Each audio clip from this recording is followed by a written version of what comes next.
ये उन दिनों की बात है जब आगरा में हल्की हल्की ठंडक ने दस्तक दे दी थी। दरबार का माहौल बाहर से तो शांत था, लेकिन अंदर ही अंदर एक ज्वालामुखी धधक रहा था।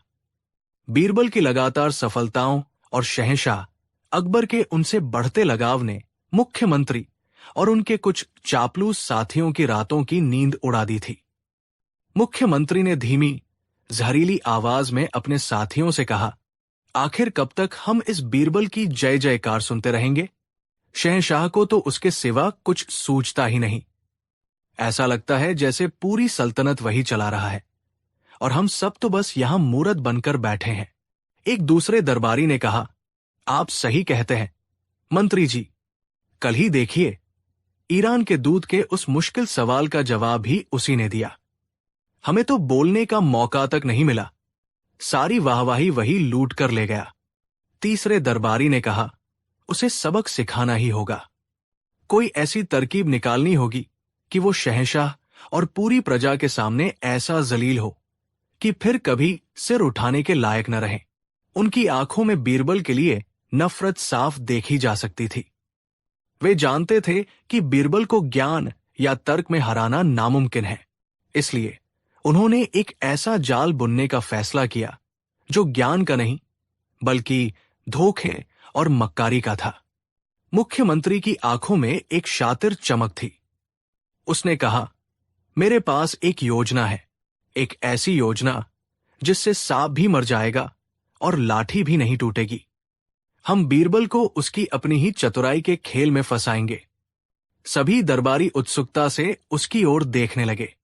मुख्यमंत्री ने फुसफुसाते हुए बताया, सुनो, हम सब शहंशाह से शाही तालाब में एक खेल खेलने की गुजारिश करेंगे। खेल यह होगा कि हम सब तालाब में डुबकी लगाएंगे और ईश्वर जिसकी भक्ति से प्रसन्न होगा उसे पानी के अंदर एक दिव्य उपहार देगा। एक दरबारी ने नासमझी से पूछा, लेकिन तालाब में उपहार कहां से आएगा? मुख्यमंत्री मुस्कुराया, यही तो असली चाल है मेरे दोस्त। हम सब बीरबल को छोड़कर अपनी अपनी धोती या कमरबंद में एक एक अंडा पहले से ही छिपा लेंगे। जब हम डुबकी लगाकर बाहर निकलेंगे तो हम सब अपने हाथ में एक अंडा लिए होंगे और दावा करेंगे कि ये हमें ईश्वर ने दिया है। ये सुनते ही बाकी दरबारियों के चेहरे पर भी शैतानी मुस्कान फैल गई। वे योजना की गहराई को समझ गए थे। दूसरे दरबारी ने उत्साह से कहा, और बीरबल जब वो खाली हाथ बाहर आएगा। मुख्यमंत्री ने वाक्य पूरा किया, तो हम सब मिलकर उसे चिढ़ाएंगे। हम कहेंगे कि ईश्वर भी उससे नाराज है, वो अकेला होगा जो खाली हाथ होगा। हम उसे मुर्गा कहकर पुकारेंगे। सोचो, पूरी सभा के सामने जब उसे मुर्गा कहा जाएगा तो उसकी क्या इज्जत रह जाएगी। शहंशाह भी मान जाएंगे कि वो इतना भी खास नहीं है। ये योजना इतनी पक्की लग रही थी कि उन्हें अपनी जीत पर कोई शक नहीं था। उन्होंने मिलकर इस साजिश को अंजाम देने की कसम खाई। अगले ही दिन वे सब शहंशाह अकबर के पास पहुंचे। मुख्यमंत्री ने बड़ी विनम्रता का नाटक करते हुए कहा, जहांपनाह, रोज रोज के इन दरबारी कामों से मन ऊब सा गया है। हम सब चाहते हैं कि आज कुछ मनोरंजन हो जाए। अकबर ने उत्सुकता से पूछा, कहो मंत्री जी, क्या ख्याल है आपके मन में? मुख्यमंत्री बोला, गुस्ताखी माफ हो आलमपना। हमने सोचा है कि आज आपकी सभी प्रजा और दरबारियों की भक्ति की एक परीक्षा हो जाए। शाही तालाब में हम सब एक एक कर डुबकी लगाएंगे। ये मान्यता है कि जो सच्चा भक्त होगा उसे जल देवता स्वयं एक अनोखा पुरस्कार प्रदान करेंगे। अकबर को यह विचार बड़ा दिलचस्प लगा। उन्हें ऐसी अनोखी चीजों में हमेशा मजा आता था। उन्होंने तुरंत इस खेल के लिए हामी भर दी। अकबर ने कहा, बहुत खूब, यह तो बड़ा ही रोमांचक खेल होगा। आज यही देखा जाए कि ईश्वर किस पर सबसे ज्यादा मेहरबान है। बीरबल, तुम्हें भी इस खेल में हिस्सा लेना होगा। बीरबल ने शांत भाव से उत्तर दिया, जो हुक्म जहांपनाह, आपकी आज्ञा सिर आंखों पर। बीरबल ने उन दरबारियों के चेहरों पर एक अजीब सी चमक देखी, लेकिन वो खामोश रहे। उन्हें महसूस हो रहा था कि ये सिर्फ एक खेल नहीं बल्कि उनके खिलाफ बिछाया गया एक जाल है। लेकिन वो भी तो बीरबल थे, जाल में फंसना नहीं, जाल को काटना जानते थे। कुछ ही देर में शाही तालाब के किनारे एक महफिल सज गई। शहंशाह अकबर एक ऊंचे मंच पर विराजमान थे। उनके चारों ओर दरबारी, सिपाही और आम जनता का एक बड़ा हुजूम इकट्ठा था, जो इस अनोखे खेल को देखने आया था। तालाब का पानी सूरज की रोशनी में चमक रहा था। अकबर ने ऐलान किया, खेल शुरू किया जाए।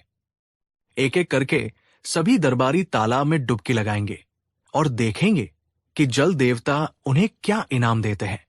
सबसे पहले मुख्यमंत्री आगे बढ़े। उन्होंने बड़ी अदा से तालाब में डुबकी लगाई, कुछ पल पानी के अंदर रहने का नाटक किया, और फिर जब वो बाहर निकले तो उनके हाथ में एक सफेद अंडा था। मुख्यमंत्री ने ऊंची आवाज में कहा, देखिए जहांपना, देखिए ईश्वर ने मुझे ये दिव्य अंडा पुरस्कार में दिया है। मेरी भक्ति सफल हुई। भीड़ में वाहवाह की आवाज गूंज उठी। अकबर भी प्रभावित हुए। इसके बाद एक एक करके बाकी साजिशी दरबारी तालाब में जाते। हर कोई कुछ देर पानी में रहता और फिर हाथ में एक अंडा लेकर बाहर निकलता। एक दरबारी बोला, जहांपना, मुझे भी एक अंडा मिला। दूसरा दरबारी बोला, मेरी भक्ति भी स्वीकार हुई। देखिए, देखते ही देखते लगभग सभी दरबारियों के हाथ में एक एक अंडा था। वे सब बीरबल की ओर देखकर व्यंग्य से मुस्कुरा रहे थे। माहौल पूरी तरह से उनके पक्ष में था। अब बारी थी बीरबल की। सबकी निगाहें अब बीरबल पर थी। साजिशी दरबारी एक दूसरे को इशारा कर रहे थे, जैसे कह रहे हों, अब आएगा मजा। अकबर भी उत्सुकता से देख रहे थे कि बीरबल के साथ क्या होता है। बीरबल शांति से आगे बढ़े। उन्होंने एक पल के लिए अपनी आंखें बंद की, जैसे कुछ सोच रहे हों। फिर उन्होंने तालाब में डुबकी लगा दी। पानी के अंदर बीरबल ने एक क्षण भी बर्बाद नहीं किया। वो समझ चुके थे कि ये सब अंडे कहां से आ रहे हैं। उन्हें पता था कि अगर वो खाली हाथ बाहर निकले तो ये लोग उनका मजाक उड़ाने का कोई मौका नहीं छोड़ेंगे। उन्हें सिर्फ जवाब नहीं देना था, बल्कि इस खेल को उन्हीं लोगों पर उल्टा पलटना था। उनका दिमाग बिजली की तेजी से चल रहा था। एक अनोखा, एक साहसिक विचार उनके मन में कौंधा। जैसे ही बीरबल पानी से बाहर आए, उनके हाथ खाली थे। ये देखकर मुख्यमंत्री और उनके साथी जोर जोर से हंसने लगे। मुख्यमंत्री ने चिढ़ाते हुए कहा, अरे, बीरबल तो खाली हाथ रह गए। लगता है जल देवता तुमसे नाराज है। दूसरे दरबारी ने तंज कसा, इनकी सारी बुद्धिमानी धरी की धरी रह गई। ईश्वर के सामने किसी की नहीं चलती। अकबर ने थोड़ा निराश होकर पूछा, क्या हुआ बीरबल, तुम्हें कुछ नहीं मिला? बीरबल ने उनकी बातों पर कोई ध्यान नहीं दिया। उनके चेहरे पर हार या शर्मिंदगी का कोई भाव नहीं था, बल्कि उनकी आंखों में एक शरारत भरी चमक थी। इससे पहले कि कोई और कुछ कहता, बीरबल ने अचानक जोर से आवाज लगाई। एक ऐसी आवाज जिसकी किसी ने कल्पना भी नहीं की थी। बीरबल ने जोर से मुर्गे की तरह बांग दी, कुकड़ूकू, कुकड़ूकू। बीरबल की इस हरकत से वहां मौजूद हर व्यक्ति सन्न रह गया। साजिशी दरबारियों का हंसता हुआ चेहरा खुला का खुला रह गया। भीड़ में एकदम खामोशी छा गई। खुद शहंशाह अकबर भी हैरान थे। उन्हें लगा शायद बीरबल हार की वजह से अपना मानसिक संतुलन खो बैठे हैं। अकबर ने हैरानी और थोड़े गुस्से से पूछा, बीरबल, ये क्या पागलपन है? तुम मुर्गे की तरह बांग क्यों दे रहे हो? बीरबल ने बड़ी मासूमियत से शहंशाह की ओर देखा और हाथ जोड़कर बोले, जहांपनाह, इसमें पागलपन कैसा? ये तो इस दिव्य खेल का स्वाभाविक परिणाम है। अकबर ने भौहें सिकोड़कर पूछा, स्वाभाविक परिणाम? क्या मतलब है तुम्हारा? साफ साफ कहो। बीरबल ने अब सभी दरबारियों की ओर इशारा करते हुए कहा, जिनकी हंसी गायब हो चुकी थी, आलमपना, जरा गौर फरमाइए। आपके सभी वफादार दरबारियों ने तालाब में डुबकी लगाई और वे सब एक एक अंडा लेकर बाहर आए। इससे यह साबित होता है कि आपके दरबार की सारी मुर्गियां तो यहां मौजूद हैं। जिन्होंने सफलतापूर्वक अंडे दे दिए हैं। ये सुनते ही अकबर की आंखों में समझ की एक चमक आई। वो बीरबल की बात की गहराई को समझने लगे थे। बीरबल ने अपनी बात जारी रखी, जहांपनाह, जब दरबार की सारी मुर्गियां यहां, तो उनका ध्यान रखने के लिए एक मुर्गे का होना भी तो जरूरी है। मैं ही तो वो अकेला मुर्गा हूं जो इन सभी मुर्गियों का सरदार है। और मुर्गे का काम अंडे देना नहीं, बल्कि बांग देना होता है। इसलिए मैंने अपना कर्तव्य निभाया। कुकड़ूकू।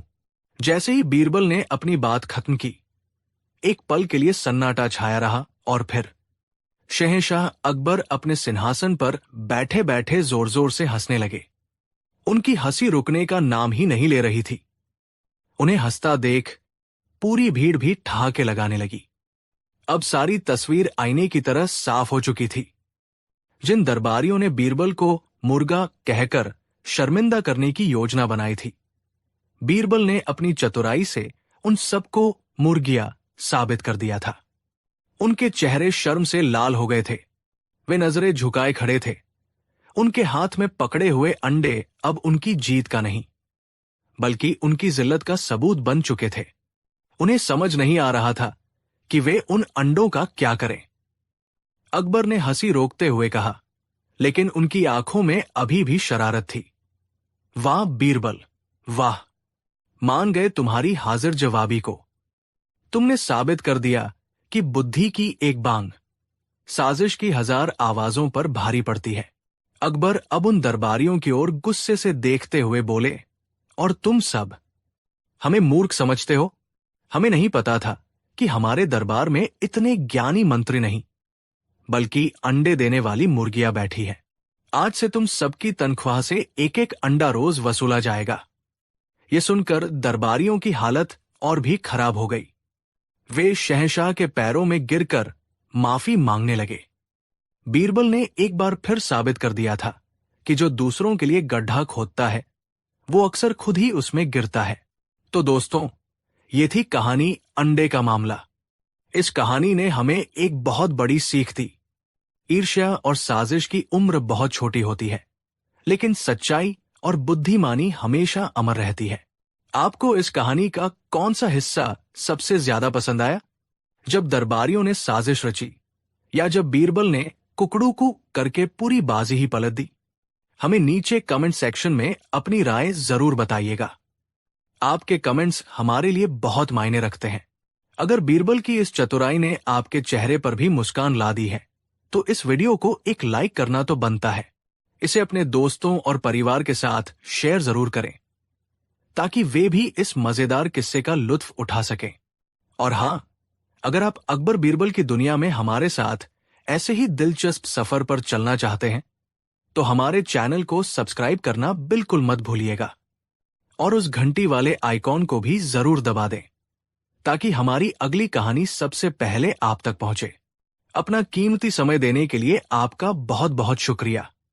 मिलते हैं बहुत जल्द एक नई कहानी के साथ। कहानी 2।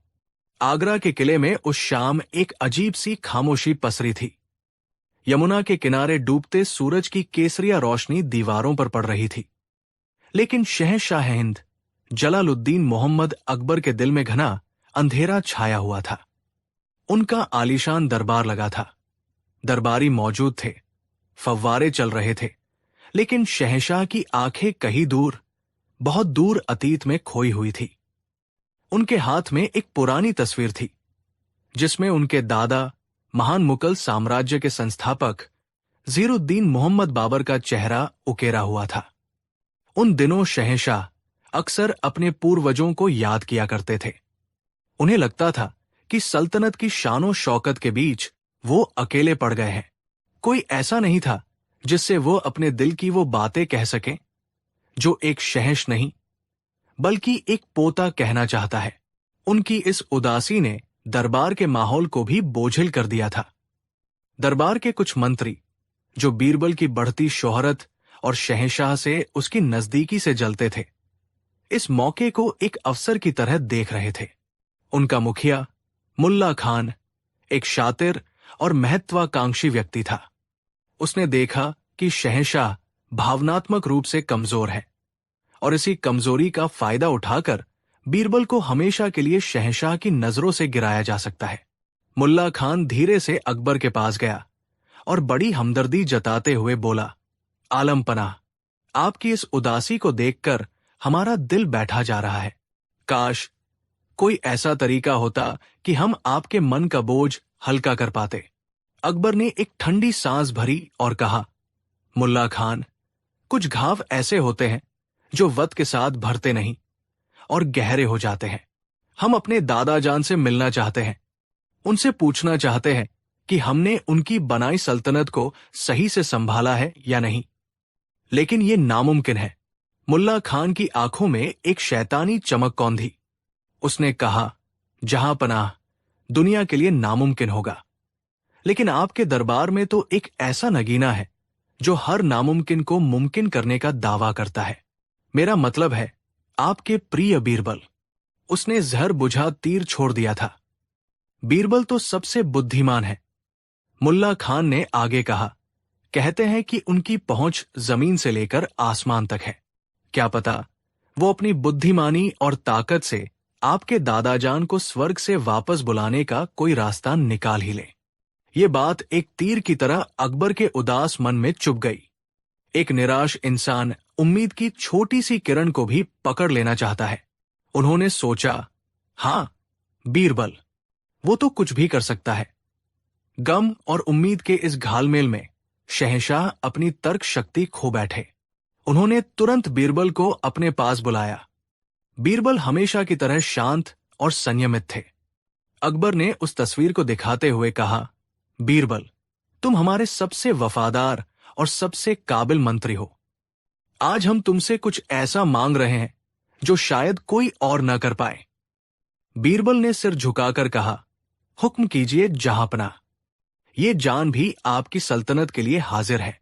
अकबर ने एक गहरी सांस ली और कहा, बीरबल, हम चाहते हैं कि तुम हमारे दादाजान शहंशाह बाबर को कुछ दिनों के लिए स्वर्ग से वापस धरती पर ले आओ। हम उनसे मिलना चाहते हैं। ये सुनते ही पूरे दरबार में सन्नाटा छा गया। हवा जैसे थम सी गई। मुल्ला खान और उसके साथियों के चेहरे पर एक कुटिल मुस्कान तैर गई। उन्हें लगा, आज बीरबल फंस गया।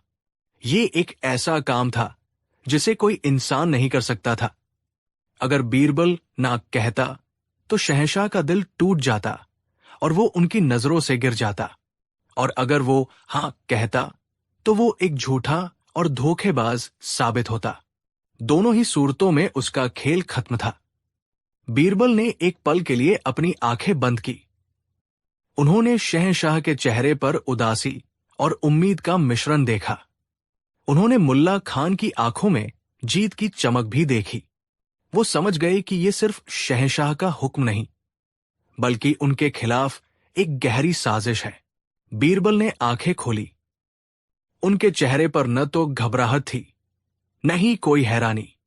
उन्होंने शांत भाव से कहा, आलम पनाह, आपका हुक्म सिर आंखों पर। मैं आपके दादाजान को स्वर्ग से वापस लाने का पूरा प्रयास करूंगा। यह सुनकर मुल्ला खान और उसके साथी हैरान रह गए। उन्हें उम्मीद थी कि बीरबल कोई बहाना बनाएगा, लेकिन उसने तो चुनौती स्वीकार कर ली। बीरबल ने अपनी बात आगे बढ़ाई, लेकिन जहांपनाह, यह कोई साधारण काम नहीं है। ये एक बहुत बड़ा और मुश्किल अनुष्ठान है। इसके लिए मुझे कुछ चीजों और कुछ समय की जरूरत होगी। अकबर ने उत्सुकता से पूछा, बताओ बीरबल, तुम्हें क्या चाहिए? सल्तनत का पूरा खजाना तुम्हारे लिए हाजिर है। बीरबल ने कहा, मुझे 6 महीने का समय चाहिए। इन 6 महीनों में मुझे दुनिया से दूर रहकर तपस्या करनी होगी और स्वर्ग के द्वार तक पहुंचने का रास्ता खोजना होगा। इस दौरान कोई मुझसे संपर्क नहीं करेगा। इसके अलावा इस मुश्किल काम के लिए मुझे 1 लाख सोने की अशर्फियों की जरूरत पड़ेगी, ताकि मैं जरूरी चीजें जुटा सकूं और देवताओं को प्रसन्न कर सकूं। 1 लाख अशर्फिया। ये सुनकर दरबारियों के कान खड़े हो गए। मुल्ला खान मन ही मन हंसा। उसे पक्का यकीन हो गया कि बीरबल ये पैसा लेकर हमेशा के लिए भाग जाएगा और फिर कभी अपनी शक्ल नहीं दिखाएगा। अकबर ने तुरंत खजांची को हुक्म दिया, बीरबल को 1 लाख अशर्फिया अभी दे दी जाए और यह सुनिश्चित किया जाए कि 6 महीने तक उसे कोई परेशान न करे। बीरबल ने अशर्फिया ली, शहंशाह को सलाम किया और दरबार से चले गए।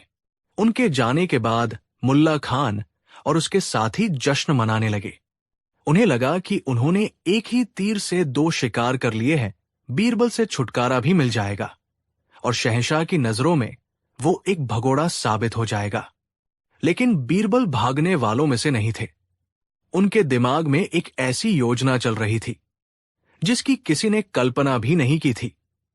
अगले दिन बीरबल ने भेष बदला और आगरा से निकल पड़े। उन्होंने उन अशर्फियों का इस्तेमाल सल्तनत के दूर दराज के इलाकों की यात्रा करने में किया। वो गांव-गांव, शहर-शहर घूम रहे थे, लेकिन किसी खजाने की खोज में नहीं, बल्कि एक इंसान की खोज में। उन्हें एक ऐसे बूढ़े व्यक्ति की तलाश थी जिसका चेहरा मोहरा और कदकाठी शहंशाह बाबर से मिलता जुलता हो। उन्होंने इतिहासकारों से बाबर के बारे में छोटी से छोटी जानकारी इकट्ठा की। वो कैसे चलते थे, कैसे बोलते थे, उनकी आदतें क्या थी। महीनों की खोज के बाद दिल्ली से दूर एक छोटे से गांव में उन्हें वो व्यक्ति मिल ही गया। उसका नाम करीम था और वो एक नाई, हज्जाम था। उसकी उम्र ढल चुकी थी, लेकिन उसकी आंखों में बुद्धिमानी की चमक थी। हैरानी की बात यह थी कि उसकी शक्ल काफी हद तक बाबर की तस्वीरों से मिलती थी। बीरबल करीम से मिले और उसे अपनी पूरी योजना बताई। पहले तो करीम बहुत डरा। शहंशाह के सामने उनके दादा होने का नाटक करना मौत को दावत देने जैसा था। लेकिन बीरबल ने उसे समझाया कि यह सल्तनत की भलाई और शहंश को एक बड़े सदमे से बचाने के लिए जरूरी है। उन्होंने उसे इनाम और सुरक्षा का पूरा आश्वासन दिया। आखिर में करीम मान गया। अब बीरबल का असली काम शुरू हुआ। उन्होंने बाकी के महीने करीम को प्रशिक्षित करने में लगा दिए। उन्होंने उसे एक गुप्त स्थान पर रखा और उसे शहंशाह बाबर के जीवन की हर छोटी बड़ी बात सिखाई। उन्होंने उसे बाबर की आत्मकथा बाबरनामा रटवा दी। उन्होंने उसे शाही तौर तरीके, चलने बोलने का अंदाज और युद्ध की वो कहानियां सिखाई जिन्हें सिर्फ अकबर ने अपने बुजुर्गों से सुना था। बीरबल ने उसे कुछ ऐसी निजी बातें भी बताई जो सिर्फ अकबर और उनके परिवार के बेहद करीबी लोग ही जानते थे।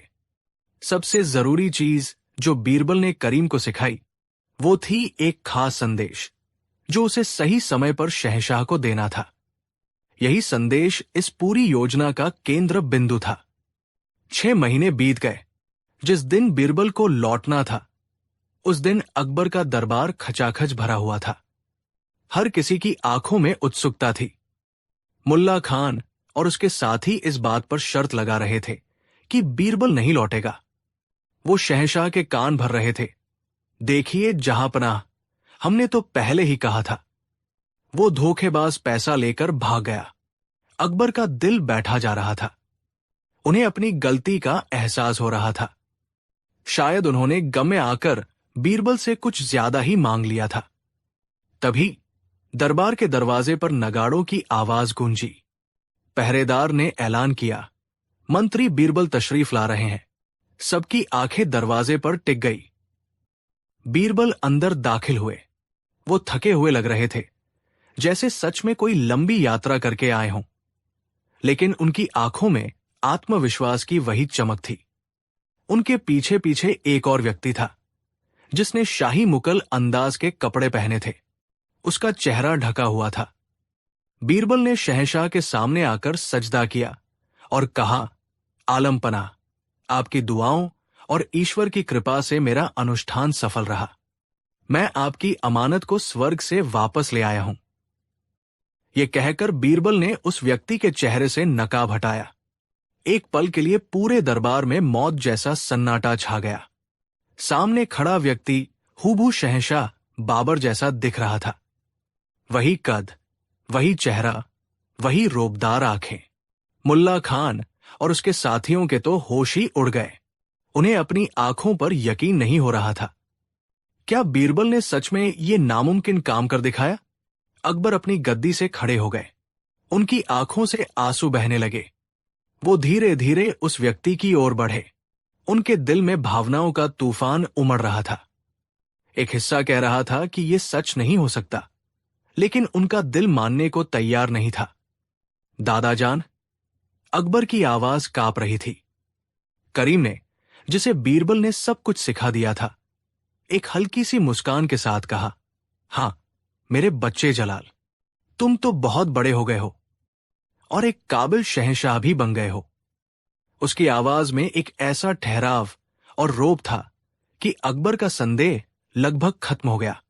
लेकिन फिर भी एक शहंशाह होने के नाते उन्हें यकीन करना था। उन्होंने उसकी परीक्षा लेने का फैसला किया। अकबर ने पूछा, अगर आप ही मेरे दादाजान हैं तो बताइए, जब मैं 5 साल का था तो आपने मुझे मेरे जन्मदिन पर क्या तोहफा दिया था जो आज भी मेरे पास है? ये एक बहुत ही निजी सवाल था। इसका जवाब बीरबल ने बड़ी मुश्किल से पुरानी शाही डायरियों से खोज निकाला था। करीम मुस्कुराया और बोला, मैंने तुम्हें ईरान से मंगवाया हुआ एक छोटा सा खंजर दिया था, जिसकी मूठ पर तुम्हारा नाम जलाल लिखा था। मैंने कहा था कि एक दिन तुम इसी तरह दुश्मनों पर जीत हासिल करोगे। यह सुनकर अकबर की आंखों से आंसुओं की धारा बह निकली। ये बात बिल्कुल सच थी। अब उन्हें कोई शक नहीं रहा। वो आगे बढ़े और करीम के गले लग गए। दरबार शहंशाह बाबर की जय के नारों से गूंज उठा। मुल्ला खान और उसके साथी डर और हैरानी से कांप रहे थे। अगले कुछ दिन महल में जश्न का माहौल रहा। अकबर अपना सारा समय अपने दादाजान के साथ बिताते। वो उनसे सल्तनत के बारे में सलाह लेते, अपने बचपन की बातें करते। करीम बीरबल की सिखाई हुई बातों की वजह से हर सवाल का जवाब बड़ी ही सहजता से दे देता। आखिरकार अकबर ने वो सवाल पूछा जिसका जवाब जानने के लिए वो सबसे ज्यादा बेचैन थे।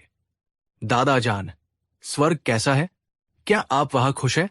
अब करीम को वो संदेश देना था जो बीरबल ने उसे सिखाया था।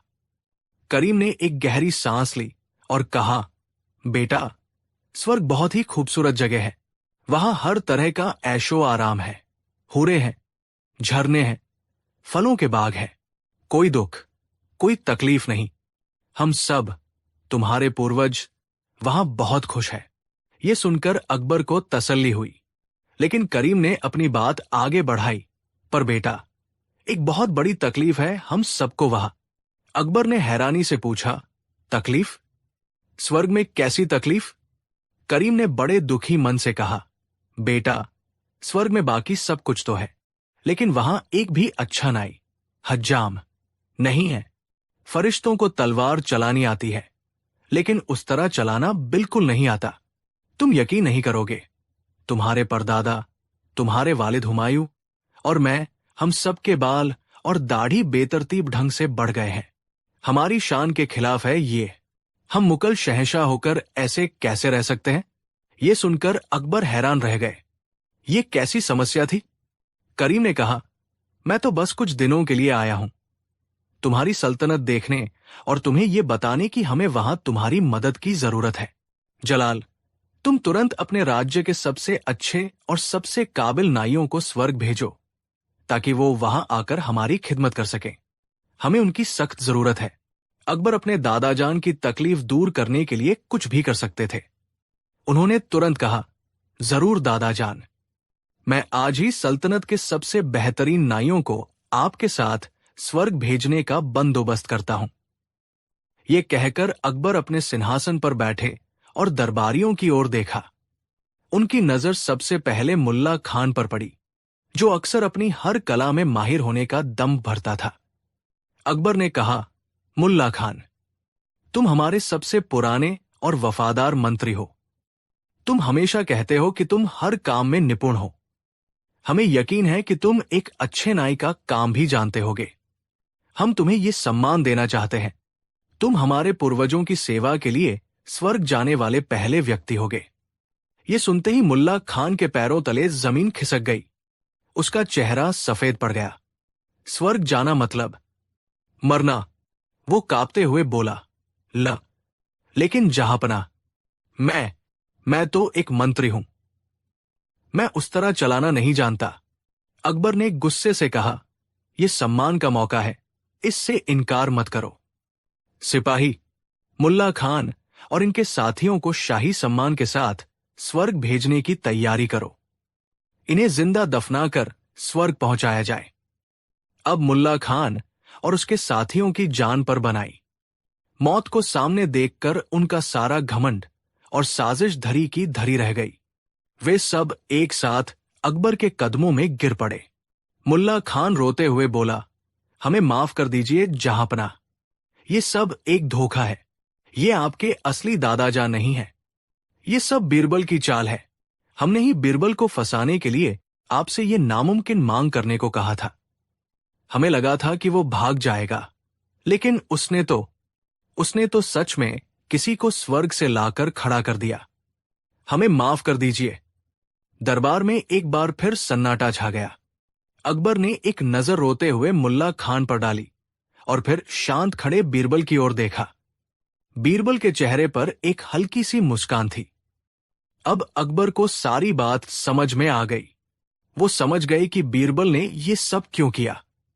उसने न केवल उनकी नामुमकिन इच्छा पूरी की, बल्कि उन धोखेबाज दरबारियों का पर्दाफाश भी कर दिया। और सबसे बड़ी बात, उसने उन्हें उनकी उदासी और गम से बाहर निकालने का एक रास्ता भी दिखा दिया था। अकबर का गुस्सा अब हंसी में बदल गया। वो जोर जोर से हंसने लगे। उन्होंने मुल्ला खान और उसके साथियों को सजा दी, लेकिन उन्हें जान से नहीं मारा। फिर वो करीम के पास गए, उसे बहुत सा इनाम दिया और सम्मान के साथ उसके गांव वापस भेज दिया। अंत में वो बीरबल के पास आए और उसके कंधे पर हाथ रखकर कहा, बीरबल, आज तुमने हमें एक बहुत बड़ा सबक सिखाया है। तुमने सिखाया कि गुजर चुके लोगों के गम में डूबने से बेहतर है जिंदा लोगों के साथ रहकर सल्तनत को बेहतर बनाना। और तुमने ये भी साबित कर दिया कि बुद्धि की तलवार से बड़ी साजिश का गला काटा जा सकता है। तुम सच में इस सल्तनत के सबसे अनमोल रत्न हो। उस दिन के बाद शहंशाह अकबर फिर कभी उस तरह उदास नहीं हुए। उन्होंने समझ लिया था कि पूर्वजों को याद करने का सबसे अच्छा तरीका उनकी बनाई हुई विरासत को और भी बुलंदियों तक ले जाना है। और इस काम में उनका सबसे बड़ा सहारा हमेशा की तरह उनका दोस्त और मंत्री बीरबल ही था। कहानी 3। गंगा के किनारे बसे एक छोटे से गांव रामपुर में दीनानाथ नाम का एक गरीब ब्राह्मण रहता था। उसके पास धन दौलत के नाम पर कुछ नहीं था, सिवाय पुरखों से मिली जमीन के एक छोटे से टुकड़े के। वो जमीन का टुकड़ा महज एक खेत नहीं था, बल्कि दीनानाथ के परिवार की जिंदगी का आधार था। उसी खेत में उगे अनाज से उसके बच्चों का पेट भरता था, उसकी पत्नी की रसोई चलती थी और उसी की उपज से वो अपने धार्मिक अनुष्ठान पूरे करता था। दीनानाथ अपनी जमीन से मां की तरह प्यार करता था। हर सुबह वो खेत में जाता, मिट्टी को प्रणाम करता और कड़ी मेहनत से उसे सींचता। उसकी मेहनत से वो छोटा सा खेत भी सोना उगलता था। लेकिन उस साल विधाता को कुछ और ही मंजूर था। आसमान जैसे रूठ गया था। गर्मी अपने चरम पर थी। सूरज आग के गोले की तरह तप रहा था, लेकिन बादलों का कहीं नामो निशान नहीं था। सावन का महीना भी सूखा ही बीत गया। धरती की छाती फट गई, दरारें पड़ गई, कुएं, तालाब और नदियां सूखने लगी। दीनानाथ का हरा भरा खेत अब पीला और बेजान दिखने लगा। पौधे मुरझाकर दम तोड़ने लगे। दीनानाथ ने अपनी सारी जमा पूंजी लगाकर एक कुआं खुदवाया, लेकिन पानी की एक बूंद भी न निकली। वो दिन रात ईश्वर से प्रार्थना करता, लेकिन बारिश नहीं हुई। जल्द ही घर में रखा अनाज खत्म होने लगा। बच्चे भूख से बिलखते और पत्नी की आंखों में बेबसी के आंसू तैरते। दीनानाथ के लिए ये सब देखना असहनीय था। उसे लगा जैसे उसकी दुनिया उजड़ रही है। गांव में एक ही व्यक्ति था जिसके पास इस अकाल में भी धन की कोई कमी नहीं थी। धूर्त जमींदार हरपाल सिंह। हरपाल सिंह अपनी क्रूरता और लालच के लिए पूरे इलाके में कुख्यात था। वो गरीब किसानों को कर्ज देता और फिर उनकी जमीनें हड़प लेता था। उसकी हवेली गांव के बाहर एक छोटे से टीले पर बनी थी, जहां से वो पूरे गांव पर अपनी गिद्ध जैसी नजर रखता था। कोई भी किसान मुसीबत में उसके दरवाजे पर जाने से डरता था, क्योंकि हर कोई जानता था कि हरपाल सिंह की मदद का मतलब अपनी आत्मा को गिरवी रखना है। दीनानाथ ने महीनों तक अपनी स्वाभिमान को बनाए रखा। उसने भूखे रहना स्वीकार किया, लेकिन हरपाल सिंह के सामने हाथ फैलाना उसे गवारा नहीं था। पर जब उसने अपने छोटे बेटे को भूख से बेहोश होकर गिरते देखा, तो उसका सब्र और स्वाभिमान टूट गया। उसे लगा कि बच्चों की जान से बढ़कर कुछ नहीं है। भारी मन और कांपते कदमों से वो एक शाम हरपाल सिंह की हवेली की ओर चल पड़ा। हरपाल सिंह अपनी आलीशान गद्दी पर बैठा हुक्का गुड़गुड़ा रहा था। दीनानाथ को अपने दरवाजे पर देखकर उसकी आंखों में एक शिकारी जैसी चमक आ गई। वो जानता था कि ये प्यासा हिरण खुद चलकर उसके जाल में फंसने आया है। दीनानाथ ने हाथ जोड़कर कहा, जमींदार जी, मैं बहुत बड़ी मुसीबत में हूं। अकाल ने सब कुछ छीन लिया है। बच्चे भूखे हैं। मुझे 500 अशर्फियों की जरूरत है, ताकि मैं शहर से कुछ अनाज खरीद सकूं और अगली फसल तक गुजारा कर सकूं।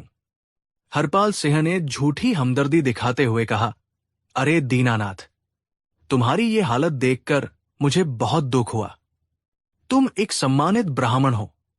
तुम्हारी मदद करना तो मेरा धर्म है। मैं तुम्हें 500 अशर्फिया जरूर दूंगा। दीनानाथ की आंखों में उम्मीद की एक किरण जागी। उसने कहा, जमींदार जी, आपकी बहुत कृपा होगी।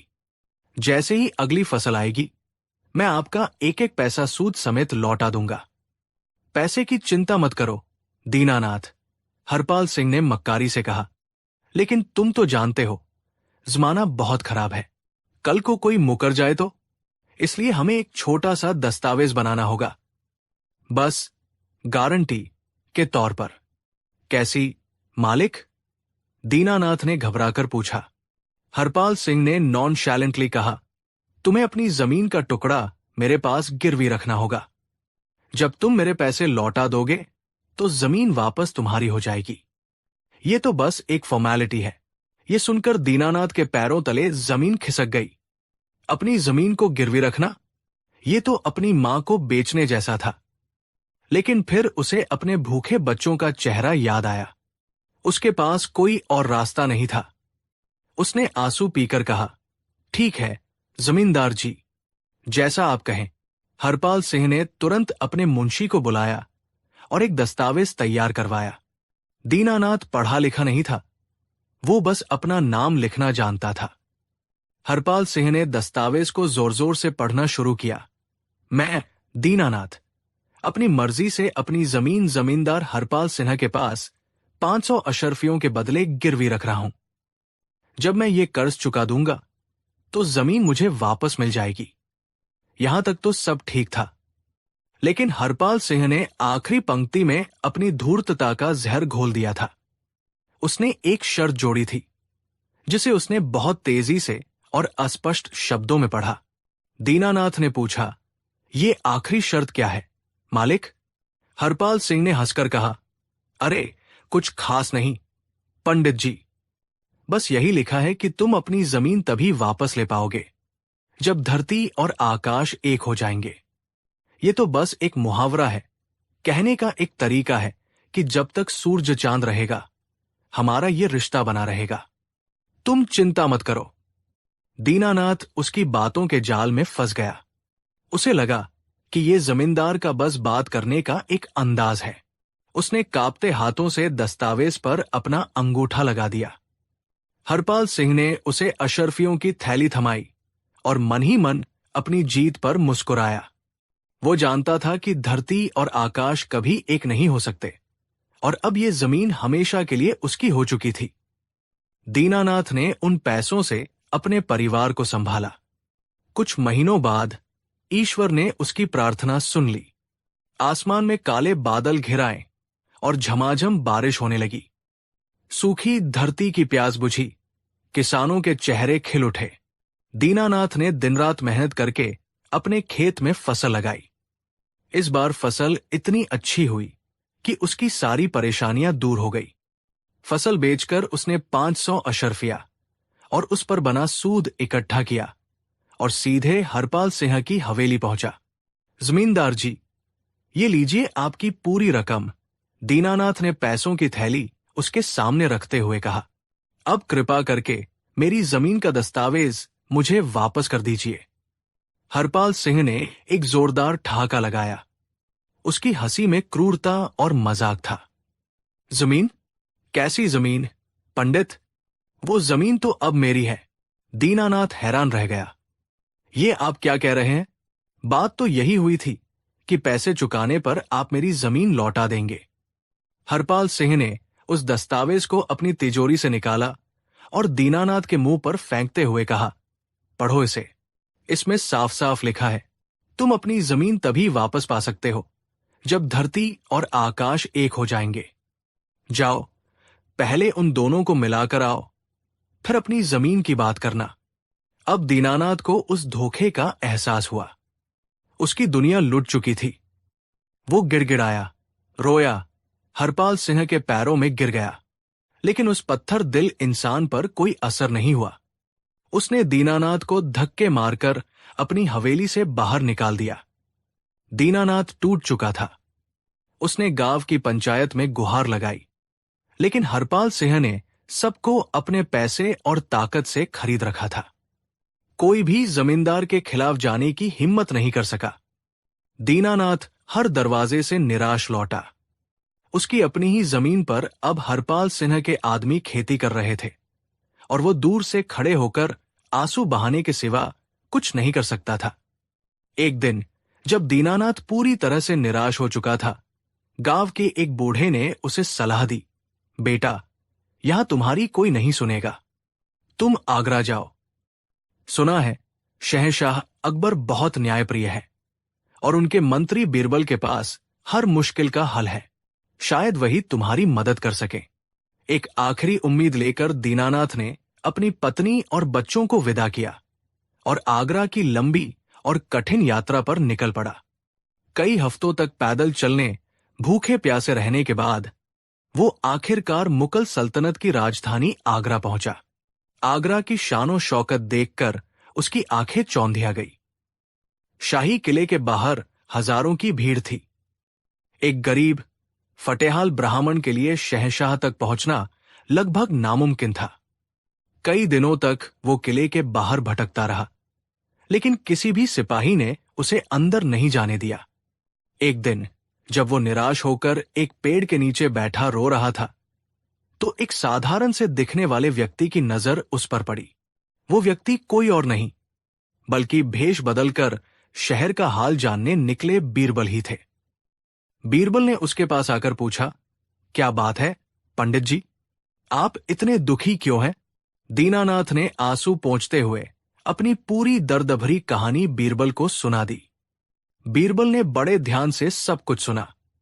हरपाल सिंह की धूर्तता और उस अनोखी शर्त के बारे में सुनकर उनके चेहरे पर एक गंभीर मुस्कान आ गई। बीरबल ने कहा, पंडित जी, आप चिंता न करें। शहंशाह अकबर के राज में किसी के साथ अन्याय नहीं होगा। कल आप दरबार में आइएगा। मैं सुनिश्चित करूंगा कि आपकी आवाज शहंशाह तक पहुंचे। अगले दिन बीरबल की मदद से दीनानाथ को दरबार में पेश किया गया। शहंशाह अकबर अपने भव्य सिंहासन पर विराजमान थे। दीनानाथ ने कांपते हुए अपनी पूरी कहानी बयान की।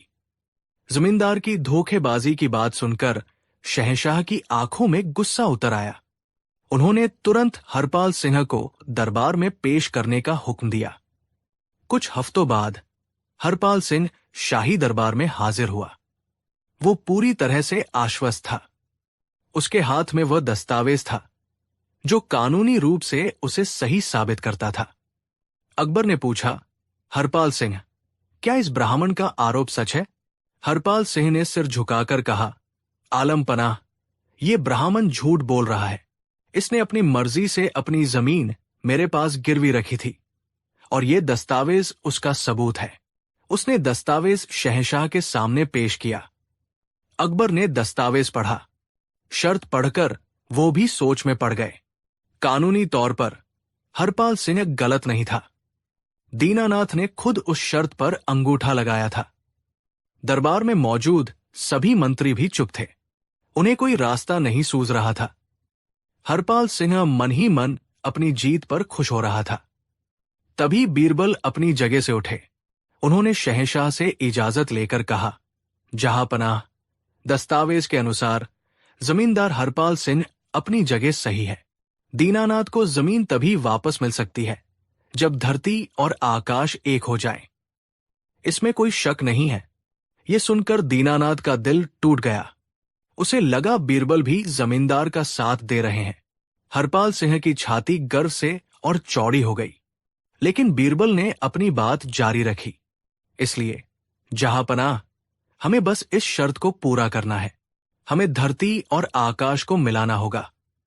दरबार में मौजूद सभी लोग हैरान रह गए। ये कैसी बात थी? ये तो नामुमकिन था। बीरबल ने शहंशाह से कहा, गुस्ताखी माफ हो, आलम पनाह, लेकिन इस मामले का फैसला रामपुर गांव में उसी खेत के पास होगा। मेरा निवेदन है कि आप जमींदार हरपाल सिंह, दीनानाथ और कुछ दरबारी मेरे साथ रामपुर चलें।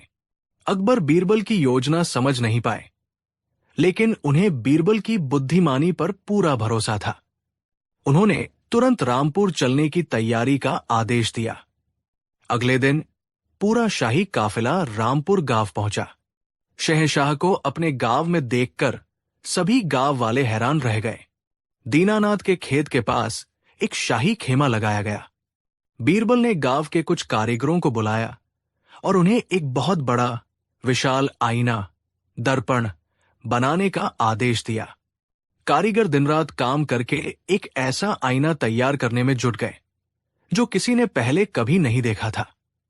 कुछ दिनों बाद वो विशाल आईना बनकर तैयार हो गया। बीरबल ने कारीगरों को आदेश दिया कि उस आईने को दीनानाथ के खेत के बीचों बीच जमीन पर लिटा दिया जाए। जब आईना खेत में रख दिया गया तो बीरबल ने शहंशाह अकबर, हरपाल सिंह और दीनानाथ को खेत के पास बुलाया। पूरा गांव ये तमाशा देखने के लिए इकट्ठा हो गया था। बीरबल ने हरपाल सिंह से पूछा, जमींदार जी, अपनी शर्त एक बार फिर से दोहराइए।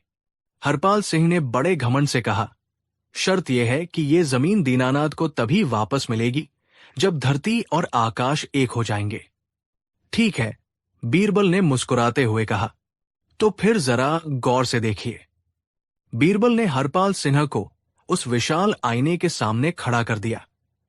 सुबह का समय था। आसमान बिल्कुल साफ और नीला था। जब हरपाल सिंह ने आईने में देखा तो वो सन्न रह गया। उस विशाल आईने में ऊपर का पूरा नीला आसमान साफ साफ दिखाई दे रहा था। आईना जमीन पर रखा था और उसमें आसमान का प्रतिबिंब ऐसे दिख रहा था मानो आसमान खुद धरती पर उतर आया हो। ऐसा लग रहा था जैसे जमीन और आसमान मिलकर एक हो गए हैं। बीरबल ने ऊंची आवाज में ऐलान किया, देखिए जमींदार साहब, आपकी शर्त पूरी हो गई। ये धरती है और इस पर रखा ये आईना आकाश को दिखा रहा है। देखिए, धरती और आकाश एक हो गए हैं। अब आपको अपना वादा पूरा करना होगा और दीनानाथ की जमीन उसे लौटानी होगी। ये देखकर हरपाल सिंह का मुंह खुला का खुला रह गया। उसकी सारी चालाकी धरी की धरी रह गई थी।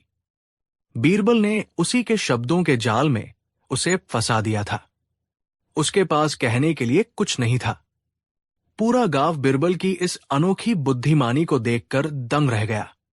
शहंशाह अकबर भी बीरबल की इस चतुराई पर हंसे बिना नहीं रह सके। उन्होंने कहा, वाह बीरबल, वाह, मान गए तुम्हारी अक्ल को। तुमने नामुमकिन को मुमकिन कर दिखाया। शहंशाह ने तुरंत हुक्म दिया कि दीनानाथ की जमीन उसे ब्याज समेत वापस की जाए। उन्होंने हरपाल सिंह को उसकी धोखेबाजी के लिए दंडित भी किया। उसकी आधी जायदाद जब्त करके गांव के गरीब किसानों में बांट दी गई, ताकि भविष्य में वो किसी और के साथ ऐसा धोखा करने की हिम्मत न कर सके। दीनानाथ की आंखों में खुशी के आंसू थे। उसने बीरबल के पैर पकड़ लिए। बीरबल ने उसे उठाकर गले से लगा लिया और कहा, ये शहंशाह का न्याय है। पंडित जी, याद रखिए, शब्दों का जाल कितना भी मजबूत क्यों न हो, सच्चाई और बुद्धि की तलवार उसे हमेशा काट सकती है। उस दिन के बाद दीनानाथ और उसका परिवार खुशी खुशी अपने खेत पर काम करने लगे और रामपुर के लोग हमेशा बीरबल की उस कहानी को याद करते जब उन्होंने अपनी अक्ल से धरती और आसमान को एक कर दिया था। कहानी 4।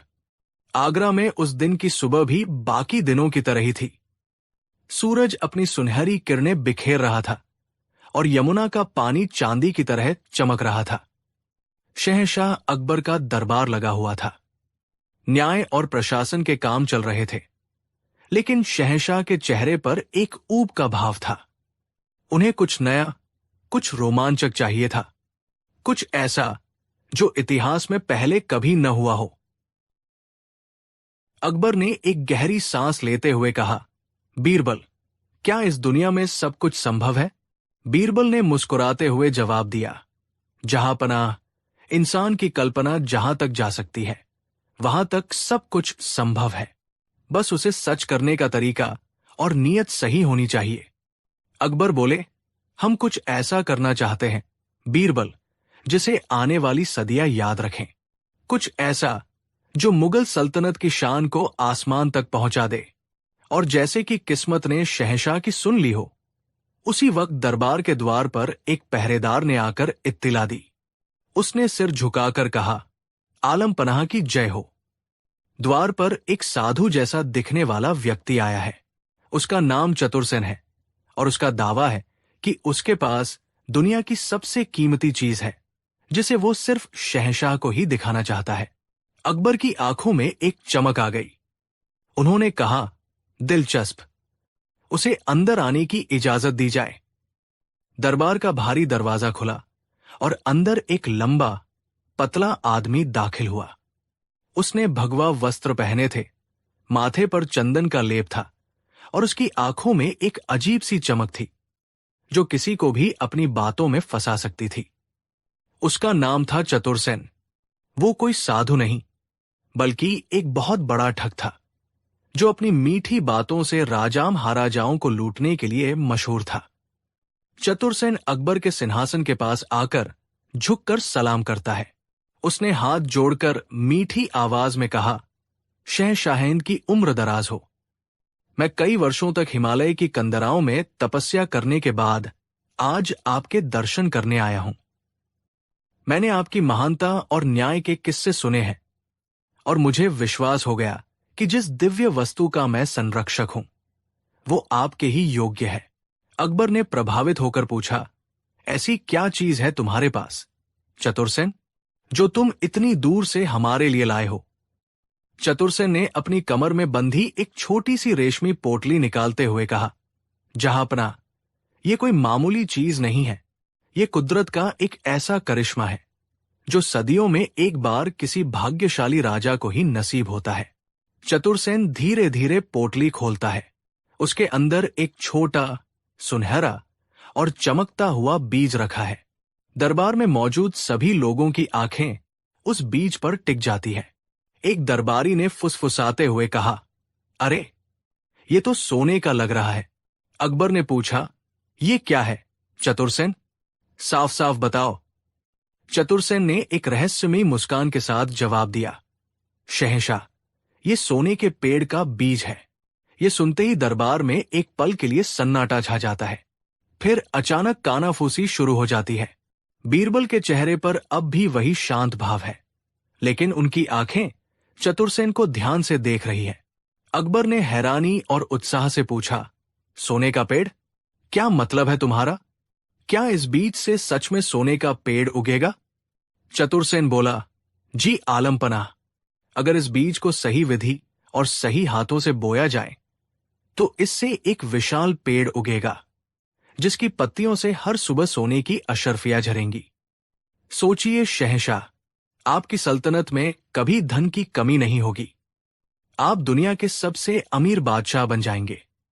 ये सुनकर अकबर की आंखें लालच से चमक उठीं। वो कल्पना करने लगे कि उनके शाही बाग में एक ऐसा पेड़ है जिस पर सोने के सिक्के लटके हैं। वो उस ठग की बातों में पूरी तरह आ चुके थे। अकबर ने कहा, हम ये बीज चाहते हैं। चतुरसेन, बोलो, इसकी क्या कीमत लोगे? हम तुम्हें मुंह मांगा इनाम देंगे। चतुरसेन ने विनम्रता का नाटक करते हुए कहा, नहीं शहंशाह, ये दिव्य बीज बिकाऊ नहीं है। मैं तो बस इसे आपके राज्य में लगते हुए देखना चाहता हूं। मेरी बस एक छोटी सी शर्त है। बीरबल ने पहली बार अपनी चुप्पी तोड़ी। शर्त?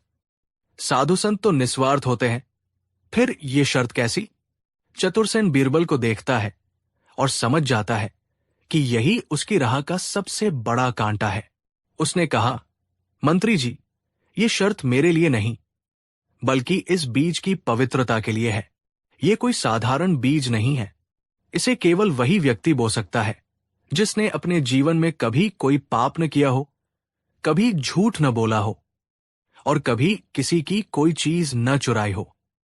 अगर किसी अपवित्र हाथ ने इसे छुआ तो ये बीज उसी पल मिट्टी बन जाएगा। ये शर्त सुनकर दरबार में फिर से खामोशी छा गई। अकबर ने अपने दरबारियों की तरफ देखा। सबकी नजरें झुकी हुई थी। बीरबल के चेहरे पर एक हल्की सी मुस्कान तैर गई। वो ठग का खेल समझ चुके थे। अकबर ने गर्व से कहा, हमारी सल्तनत में ईमानदार लोगों की कोई कमी नहीं है। हम जरूर किसी ऐसे व्यक्ति को ढूंढ निकालेंगे। चतुरसेन, तुम हमारे मेहमान बनकर महल में ठहरो। हम जल्द ही इस बीज को बोने का प्रबंध करते हैं। चतुरसेन सिर झुकाकर चला जाता है। अकबर अपने दरबारियों की ओर मुड़ते हैं और हुक्म देते हैं, हमारा हुक्म है कि पूरे राज्य में घोषणा कर दी जाए, जो भी व्यक्ति ये दावा करता हो कि उसने जीवन में कभी कोई पाप नहीं किया, उसे दरबार में पेश किया जाए। उसे शाही सम्मान और इनाम दिया जाएगा। शहंशाह का हुक्म पूरे राज्य में आग की तरह फैल गया। गांव-गांव, शहर-शहर मुनादी करवाई गई। सोने के पेड़ की खबर सुनकर लोग हैरान थे। कई लोगों ने सोचा कि ये एक आसान तरीका है इनाम पाने का, लेकिन जैसे ही शर्त सुनते उनके कदम पीछे हट जाते। दिन बीतते गए। कई लोग आए, बड़े बड़े दावे किए, लेकिन जब उनसे कड़ाई से पूछा गया तो सबने कोई न कोई छोटी मोटी गलती या झूठ स्वीकार कर ही लिया। कोई कहता बचपन में फल चुराए थे, तो कोई कहता कि अपनी पत्नी से झूठ बोला था। अकबर की उम्मीद अब निराशा में बदल रही थी। उन्होंने हताश होकर कहा, क्या हमारे इतने बड़े राज्य में एक भी ऐसा इंसान नहीं है जो पूरी तरह से ईमानदार हो? अकबर की ये हालत देखकर वो दरबारी मन ही मन खुश हो रहे थे, जो बीरबल से जलते थे। उन्हें एक मौका दिखा बीरबल को नीचा दिखाने का। एक मंत्री ने अकबर के कान में कहा, जहांपना, मुझे लगता है कि इस बीज को बोने के लिए सबसे सही व्यक्ति हमारे बीरबल ही है। वो सबसे बुद्धिमान है, सबसे ज्ञानी है। यकीनन उन्होंने जीवन में कोई पाप नहीं किया होगा। दूसरे दरबारी भी हां में हां मिलाने लगे। हां, जहांपना, ये काम तो सिर्फ बीरबल ही कर सकते हैं। उन दरबारियों को लगा कि उन्होंने बीरबल को फंसा दिया है। अगर बीरबल मना करते हैं तो इसका मतलब है कि वो भी ईमानदार नहीं है, और अगर वो हाँ कहते हैं और बीज नहीं उगता तो भी उनकी बेइज्जती होगी। अकबर ने बीरबल की ओर देखकर कहा, हाँ बीरबल, ये ख्याल हमें क्यों नहीं आया? तुम ही इस बीज को बोओगे। हमें तुम पर पूरा भरोसा है। कल सुबह शाही बाग में इसकी तैयारी की जाए। बीरबल ने शांत भाव से मुस्कुराते हुए जवाब दिया, जो हुक्म जहांपना, आपकी आज्ञा सिर आंखों पर। दरबारी एक दूसरे को देखकर मुस्कुराते हैं। उन्हें लगता है कि कल बीरबल का खेल खत्म हो जाएगा। अगली सुबह शाही बाग में खास इंतजाम किए गए थे। बादशाह अकबर, उनके सभी मंत्री, दरबारी और ठग चतुरसेन वहां मौजूद थे। शहर की आम जनता भी ये करिश्मा देखने के लिए जमा थी। बीरबल के हाथ में वो सुनहरी रेशमी पोटली थी जिसमें बीज रखा था। बीरबल बीज बोने के लिए तैयार की गई जगह के पास जाते हैं। सबकी सांसें रुकी हुई है। बीरबल ने जमीन पर बैठकर मिट्टी को बराबर किया। उन्होंने पोटली खोली और उस चमकते हुए सुनहरे बीज को हाथ में लिया। सबकी आंखें उन्हीं पर थी। दरबारी मजाक उड़ाने के लिए तैयार थे, लेकिन ठीक बीज को मिट्टी में रखने से पहले बीरबल अचानक रुक गए। बीरबल खड़े हो जाते हैं और ठग चतुरसेन की ओर देखते हैं। उन्होंने ऊंची आवाज में कहा, 1 मिनट, मुझे एक बात याद आई। अकबर ने पूछा, क्या हुआ बीरबल, अब क्यों रुक गए? बीरबल बोले, जहांपनाह, मैं तो आपका एक साधारण सेवक हूं, एक मंत्री हूं। मैंने अपने जीवन में कई बार राज्य की भलाई के लिए कूटनीति का सहारा लिया है, जिसमें शायद सच को थोड़ा बहुत तोड़ना मरोड़ना पड़ा हो। और बचपन में मैंने भी अपने दोस्तों के साथ पड़ोस के बाग से कुछ आम जरूर चुराए थे। तो इस हिसाब से मैं इस पवित्र बीज को बोने के योग्य नहीं हूं। यह सुनकर जलने वाले दरबारी खुश हो जाते हैं। उन्हें लगता है बीरबल ने हार मान ली। एक दरबारी बोला, देखा जहांपनाह, हमने तो पहले ही कहा था। बीरबल ने उस दरबारी को नजरअंदाज करते हुए चतुरसेन की तरफ घूमकर कहा, लेकिन मेरे मन में एक विचार आ रहा है। ये बीज इन महान साधु चतुरसेन जी का है। इन्होंने सालों हिमालय में तपस्या की है। ये तो साक्षात पवित्रता की मूरत है। इनसे ज्यादा शुद्ध और निष्पाप व्यक्ति इस पूरी दुनिया में कौन हो सकता है? बीरबल बीज को चतुरसेन की ओर बढ़ाते हैं। तो मेरे विचार में इस बीज को बोने की शुरुआत इन्हीं के हाथों से होनी चाहिए। हे महान तपस्वी, आप ही अपने पवित्र हाथों से इस बीज को मिट्टी में रखिए। ये सुनकर ठग चतुरसेन का चेहरा पीला पड़ गया। उसके माथे पर पसीना आ गया। वो जानता था कि वो सबसे बड़ा झूठा और चोर है। अगर उसने बीज को छू लिया तो उसकी पोल खुल जाएगी कि बीज नकली है और मिट्टी बन जाएगा। चतुरसेन हकलाते हुए बोला, ना, नहीं, मैं तो एक साधु हूं। मैं सांसारिक चीजों को हाथ नहीं लगाता। मेरा काम तो बस मार्गदर्शन करना था। बीरबल मुस्कुराते हुए बोले, अरे, कैसी बात करते हैं आप? ये तो एक पुण्य का काम है। आप तो इतने महान हैं कि चोरी और झूठ क्या होता है, ये शायद आप जानते भी नहीं होंगे। बीरबल अब अकबर की ओर मुड़ते हैं। जहांपनाह, अगर साधु जी नहीं, तो फिर इस बीज को हमारे राज्य के सबसे बड़े और सबसे ईमानदार व्यक्ति को बोना चाहिए। और वो आप हैं। आप शहंशाह हिंद हैं। आपसे ज्यादा न्यायप्रिय और सच्चा कौन हो सकता है? अब अकबर फंस गए।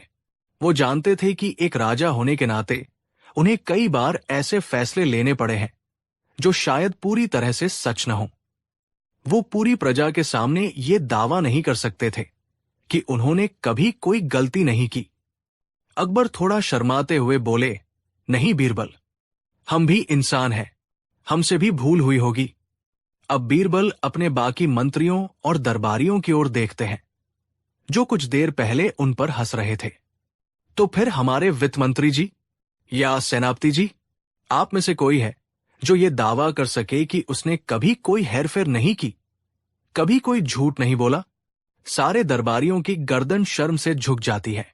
कोई एक शब्द नहीं बोलता। बीरबल ने एक ही चाल में सबको चुप करा दिया था। अब वो वापस उस कांपते हुए ठग चतुरसेन की ओर घूमे।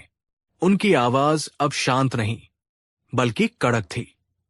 चतुरसेन, अब इस ड्रामे को बंद करो।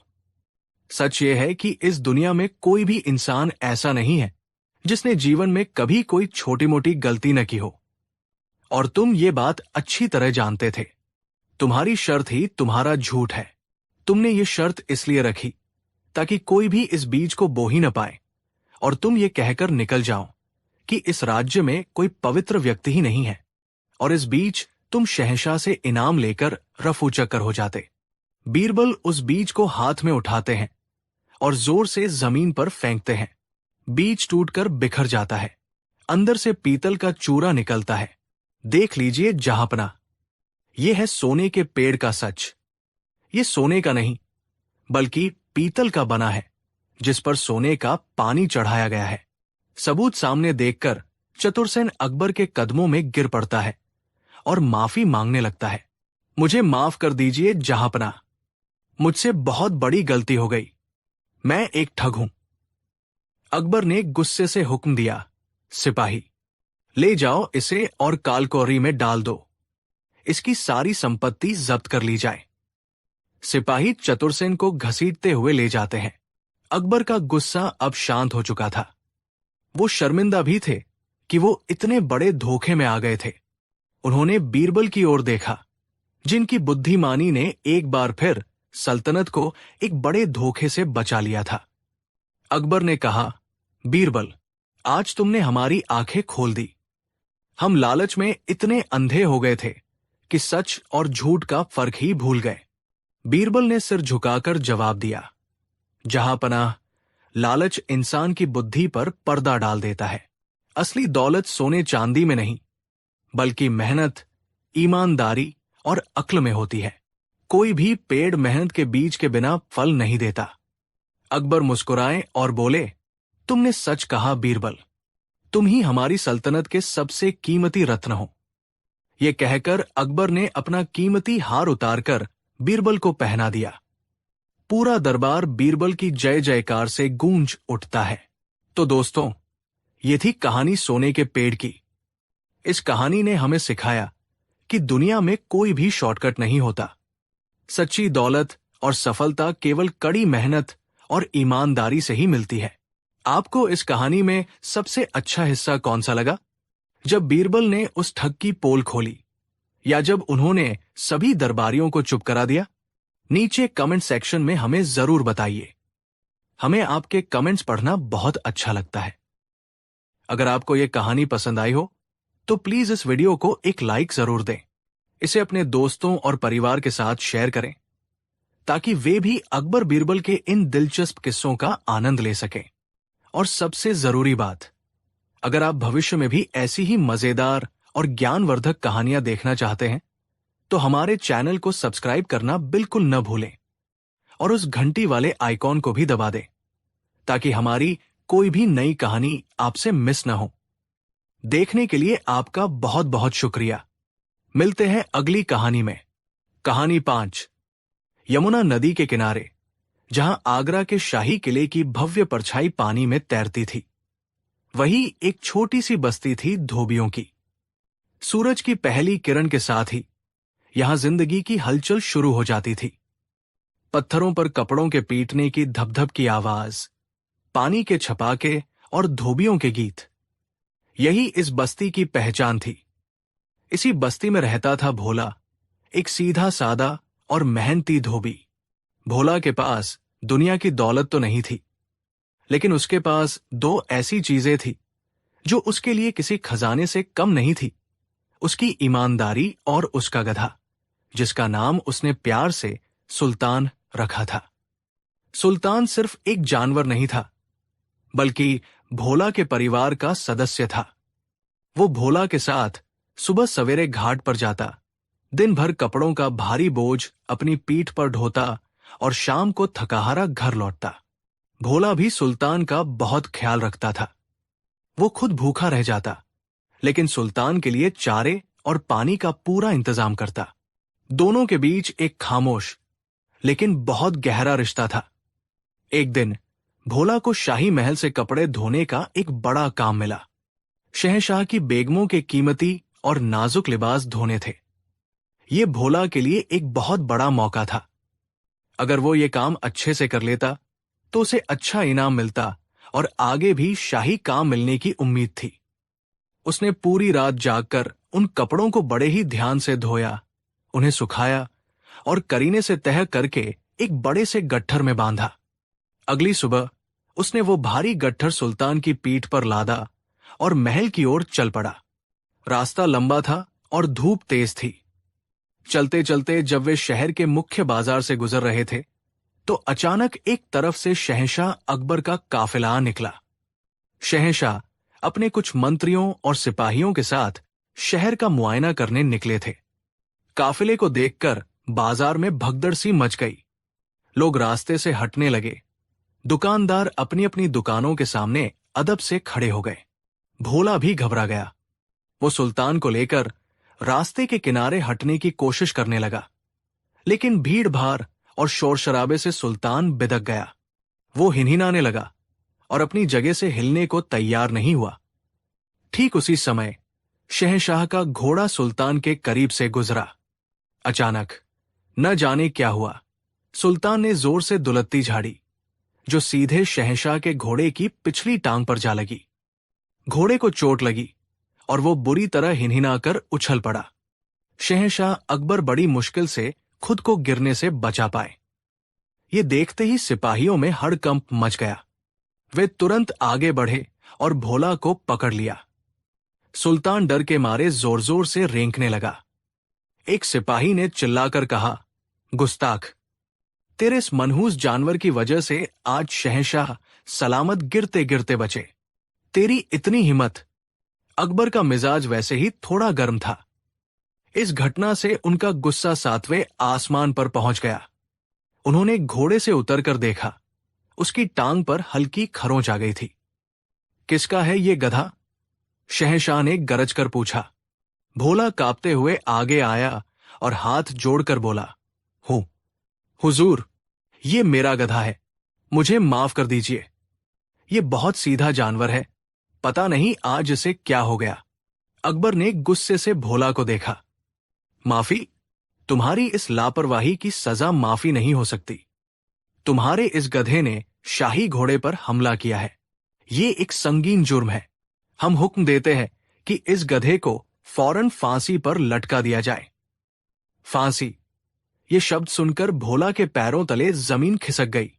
नहीं, नहीं जहांपनाह, ऐसा जुल्म मत कीजिए। ये तो बेजुबान जानवर है। इसे क्या पता कि कौन शहंशाह है और कौन सिपाही। गलती मेरी है, सजा मुझे दीजिए, लेकिन मेरे सुल्तान को छोड़ दीजिए। भोला रोते हुए शहंशाह के कदमों में गिर पड़ा। लेकिन अकबर का गुस्सा शांत नहीं हुआ। उनके लिए ये उनकी शान पर हमले जैसा था। एक मामूली गधे की वजह से उनकी जान खतरे में पड़ गई थी।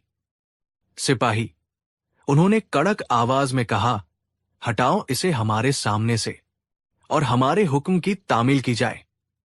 कल सुबह शहर के मुख्य चौराहे पर इस गधे को फांसी दी जाएगी, ताकि भविष्य में कोई भी ऐसी लापरवाही करने की हिम्मत न करे। सिपाही भोला को घसीटते हुए एक तरफ ले गए और सुल्तान को पकड़कर शाही अस्तबल की ओर ले जाने लगे।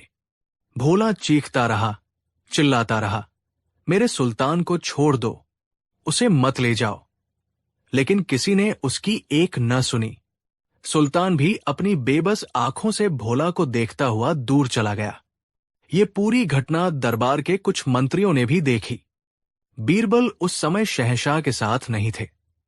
जब ये खबर बीरबल तक पहुंची तो उन्हें बहुत दुख हुआ। वो जानते थे कि शहंश ने यह फैसला गुस्से में लिया है और यह सरासर अन्याय है। एक बेजुबान जानवर को फांसी देना कहाँ का न्याय था? उन्हें उस गरीब धोबी की पीड़ा का भी एहसास हो रहा था, जिसके लिए उसका गधा सिर्फ एक जानवर नहीं, बल्कि उसके जीवन का सहारा था। बीरबल जानते थे कि इस समय शहंशाह से सीधे बात करने का कोई फायदा नहीं है। उनका गुस्सा शांत होने पर ही कुछ किया जा सकता था। उन्होंने मन ही मन एक योजना बनाई। उसी शाम जब दरबार लगा तो शहंशाह का मिजाज अभी भी खराब था। वो उस घटना को भूल नहीं पा रहे थे। दरबार की कार्यवाही चल रही थी। तभी एक सिपाही अंदर आया और बीरबल के कान में कुछ फुसफुसाया। बीरबल अपनी जगह से उठे और शहंशाह से इजाजत लेकर बोले, जहांपनाह, एक बहुत ही जरूरी और गंभीर मामला सामने आया है, जिस पर आपका ध्यान तुरंत चाहिए। अकबर ने पूछा, क्या बात है बीरबल? अब और क्या हो गया? बीरबल ने बड़ी संजीदगी से कहा, आलमपनाह, आज रात शहर में एक बहुत बड़ी चोरी हुई है। चोरों ने शहर के सबसे अमीर सेठ की तिजोरी तोड़कर सारा माल लूट लिया। लेकिन जब उन्हें पकड़ा गया तो उन्होंने एक बहुत ही अजीब बात कही। क्या कहा उन्होंने? दरबार में उत्सुकता बढ़ गई। बीरबल ने कहा, चोरों का कहना है कि चोरी उन्होंने नहीं, बल्कि उनकी परछाइयों ने की है। वे कह रहे हैं कि जब वे दीवार फांद रहे थे तो उनकी परछाइयां उनसे अलग होकर अंदर चली गई और सारा माल चुरा कर ले आई। इसलिए सजा उन्हें नहीं, बल्कि उनकी परछाइयों को मिलनी चाहिए। ये सुनकर अकबर हंस पड़े। बीरबल, ये कैसी बेवकूफी भरी बात है? क्या परछाई भी कभी चोरी कर सकती है? परछाई तो इंसान का ही अक्स होती है, जो इंसान करेगा, परछाई भी वही करेगी। उन चोरों को कोड़े मारकर सच उगलवाओ। बीरबल ने सिर झुकाकर कहा, आप बिल्कुल सही कह रहे हैं जहांपना। परछाई का अपना कोई दिमाग या अपनी कोई मर्जी नहीं होती। वह तो बस अपने मालिक के कर्मों का प्रतिबिंब होती है। ये कहकर बीरबल चुप हो गए। अकबर ने उनकी बात का गहरा मतलब नहीं समझा और वापस दरबारी कामों में लग गए। अगले दिन सुबह शहर के मुख्य चौराहे पर भारी भीड़ जमा थी। शहंशाह के हुक्म के अनुसार गधे को फांसी देने की तैयारी चल रही थी। एक फांसी का तख्ता बनाया गया था और जल्लाद भी तैयार था। भोला एक कोने में बैठा जार-जार रो रहा था। उसकी दुनिया उजड़ चुकी थी। सिपाही सुल्तान को लेकर आए। वो बेचारा जानवर आने वाली मुसीबत से अनजान अपनी बड़ी बड़ी आंखों से चारों तरफ देख रहा था। ठीक उसी समय बीरबल वहां पहुंचे। उन्होंने देखा कि शहंशाह अकबर भी अपने कुछ खास मंत्रियों के साथ एक ऊंचे चबूतरे पर बैठकर ये न्याय होता हुआ देख रहे थे, ताकि लोगों में उनका खौफ बना रहे। बीरबल सीधे शहंशाह के पास गए और कहा, जहांपनाह, इस अपराधी को सजा देने से पहले क्या मैं इससे कुछ सवाल पूछ सकता हूं? आखिर मरने वाले की आखिरी इच्छा पूछने का रिवाज तो है। अकबर ने मजाक उड़ाते हुए कहा, बीरबल, तुम भी कमाल करते हो। ये एक गधा है, कोई इंसान नहीं। ये क्या जवाब देगा? बीरबल ने कहा, कोशिश करने में क्या हर्ज है जहांपनाह, क्या पता ये कुछ बता ही दे। अकबर ने इजाजत दे दी। बीरबल उस गधे के पास गए जो अब फांसी के फंदे के नीचे खड़ा कांप रहा था। बीरबल ने उसके कान के पास अपना मुंह लगाया और कुछ फुसफुसाने का नाटक करने लगे। वो अपना सिर हिला रहे थे, जैसे गधे की बात को बड़े ध्यान से सुन और समझ रहे हों। ये अजीब दृश्य देखकर सारी भीड़ हैरान थी। शहंशाह भी बड़े गौर से देख रहे थे। कुछ देर बाद बीरबल सीधे होकर शहंशाह के पास लौटे। उनके चेहरे पर बड़ी गंभीरता थी। क्या हुआ बीरबल? अकबर ने पूछा। क्या कहा इस मुजरिम ने? बीरबल ने एक गहरी सांस ली और कहा, जहांपनाह, इस गधे ने मुझे अपना जुर्म कबूल कर लिया है। इसने मान लिया है कि इसने जानबूझकर आपके घोड़े को दुलत्ती मारी थी। ये सुनकर अकबर चौंके। जानबूझकर? लेकिन क्यों? बीरबल ने कहा, इस गधे का कहना है कि इसका एक रिश्तेदार कई साल पहले शाही अस्तबल में काम करता था। उस घोड़े ने उस गधे के साथ बहुत बुरा बर्ताव किया था। ये तो बस अपने रिश्तेदार का बदला ले रहा था। ये सुनते ही दरबारियों में हंसी का फव्वारा छूट पड़ा। खुद अकबर भी अपनी हंसी नहीं रोक पाए। बीरबल, तुम्हारा दिमाग खराब हो गया है क्या? ये कैसी कहानियां सुना रहे हो? जानवरों में भी क्या कोई रिश्तेदारी और बदले की भावना होती है? और अगर होती भी है तो ये गधा जो इस धोबी के पास रहता है, उसे कैसे पता चला कि शाही अस्तबल का वो घोड़ा कौन है? बीरबल इसी मौके का इंतजार कर रहे थे।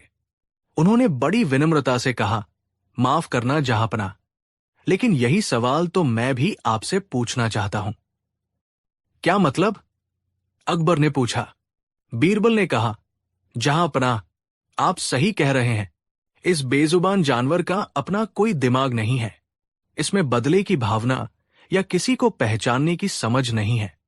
ये तो बस एक जानवर है जो अपने मालिक की परछाई की तरह है। ये वही करता है जो उसका मालिक उसे सिखाता है, या फिर डर और घबराहट में कुछ ऐसा कर जाता है जिस पर उसका कोई काबू नहीं होता। अब बीरबल ने अपनी आवाज में थोड़ी दृढ़ता लाते हुए कहा, कल आपने ही फरमाया था कि परछाई को सजा नहीं दी जा सकती, क्योंकि गलती हमेशा असल इंसान की होती है। तो फिर जहांपनाह, इस गधे को सजा क्यों दी जा रही है? ये तो इस गरीब धोबी की परछाई मात्र है। अगर ये बिदका तो शायद अपने मालिक की घबराहट की वजह से। अगर इसने दुलत्ती मारी तो शायद भीड़ के शोर से डरकर। इसकी अपनी कोई मर्जी नहीं थी। अगर कोई दोषी है तो इसका मालिक है, जिसने इसे भीड़ में काबू नहीं किया। सजा मिलनी है तो इस धोबी को मिलनी चाहिए, इस बेजुबान को नहीं। बीरबल की बातें तीर की तरह शहंश के दिल में लगी। उन्हें अपनी कल की कही हुई बात याद आ गई। उन्हें एहसास हुआ कि गुस्से में उन्होंने कितना बड़ा अन्याय करने का हुक्म दे दिया था।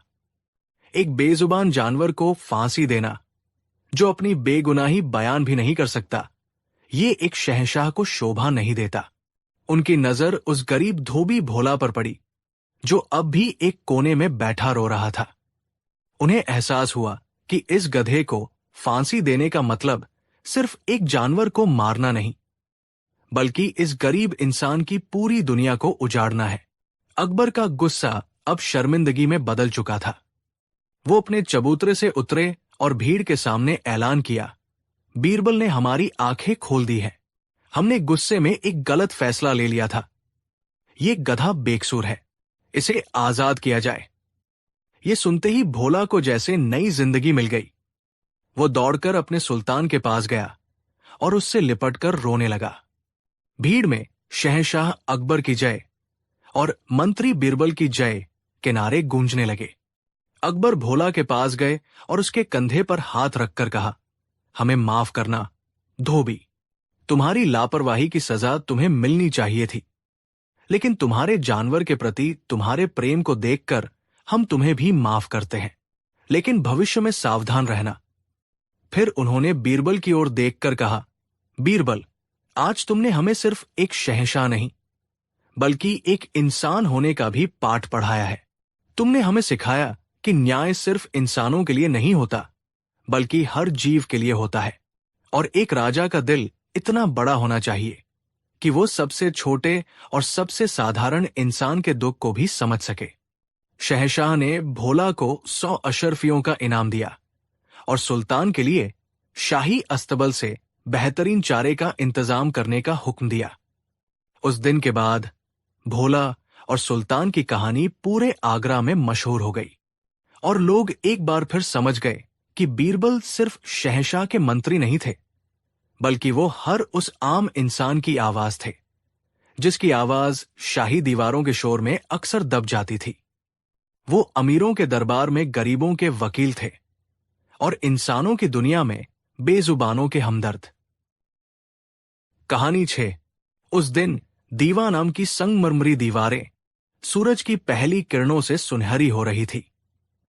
शहंशाह हिंद जलालुद्दीन मोहम्मद अकबर अपने भव्य सिंहासन पर विराजमान थे, लेकिन उनका ध्यान दरबार की कार्यवाही पर कम और अपनी म्यान में रखी शमशीर तलवार पर ज्यादा था। हाल ही में उन्होंने एक पड़ोसी राज्य के विद्रोह को कुचला था और जीत का नशा अभी भी उनके जहन पर तारी था। उनकी नजर में दुनिया की हर समस्या का अंतिम समाधान तलवार की धार में ही छिपा था। दरबार में सैन्य सफलताओं पर चर्चा चल रही थी। एक सेनापति ने अपनी तलवार की प्रशंसा करते हुए कहा, आलम पनाह, इस तलवार ने सैकड़ों दुश्मनों के सिर कलम किए हैं। इसकी एक चोट फैसला कर देती है, या तो जीत या मौत। इससे बड़ा कोई सत्य नहीं। अकबर ने गर्व से मुस्कुराते हुए कहा, तुमने सच कहा सेनापति। तलवार का घाव अंतिम होता है। ये शरीर को चीरता है, लहू बहाता है और कहानी को हमेशा के लिए खत्म कर देता है। इसकी ताकत के आगे दुनिया की हर चीज बौनी है। दरबार में मौजूद लगभग सभी मंत्रियों और सेनापतियों ने हां में हां मिलाई। वे सब योद्धा थे, जिन्होंने अपनी जिंदगी जंग के मैदानों में बिताई थी। उनके लिए शक्ति का सबसे बड़ा प्रतीक तलवार ही थी। लेकिन एक व्यक्ति शांत था। हमेशा की तरह बीरबल के चेहरे पर एक हल्की रहस्यमयी मुस्कान थी, लेकिन उनकी आंखों में शहंशाह की बात से असहमति का भाव था। अकबर की पारखी नजर ने इसे तुरंत भांप लिया। बीरबल, तुम खामोश क्यों हो? शहंशाह ने पूछा, क्या तुम हमारी बात से सहमत नहीं हो? क्या तुम्हें लगता है कि तलवार से ज्यादा शक्तिशाली कुछ और भी है? बीरबल अपनी जगह से उठे, सिर झुकाकर अदब से कहा, गुस्ताखी माफ हो जहांपना, मैं तलवार की ताकत को कम नहीं आंक रहा।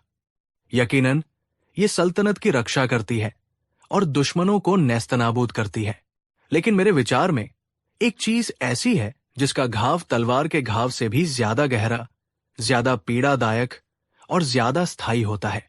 पूरे दरबार में एक उत्सुकता भरी खामोशी छा गई। शहंशाह ने अपनी भौहें सिकोड़ ली। ऐसी कौन सी चीज है, बीरबल, जो लोहे की इस धार से भी ज्यादा घातक है? बीरबल ने बड़ी शांति से उत्तर दिया, शब्द, जहांपनाह। इंसान की जुबान से निकले शब्द। ये सुनते ही दरबार में एक हंसी की लहर दौड़ गई। एक सेनापति ने मजाक उड़ाते हुए कहा, शब्द? क्या शब्द किसी का खून बहा सकते हैं? क्या शब्द किसी की जान ले सकते हैं? ये तो कवियों वाली बातें हैं, बीरबल। अकबर भी मुस्कुराए। बीरबल, आज तुम बहकीब की बातें कर रहे हो। देखो, तलवार का घाव दिखता है, उसे महसूस किया जा सकता है, उसका इलाज होता है या फिर उससे मौत हो जाती है।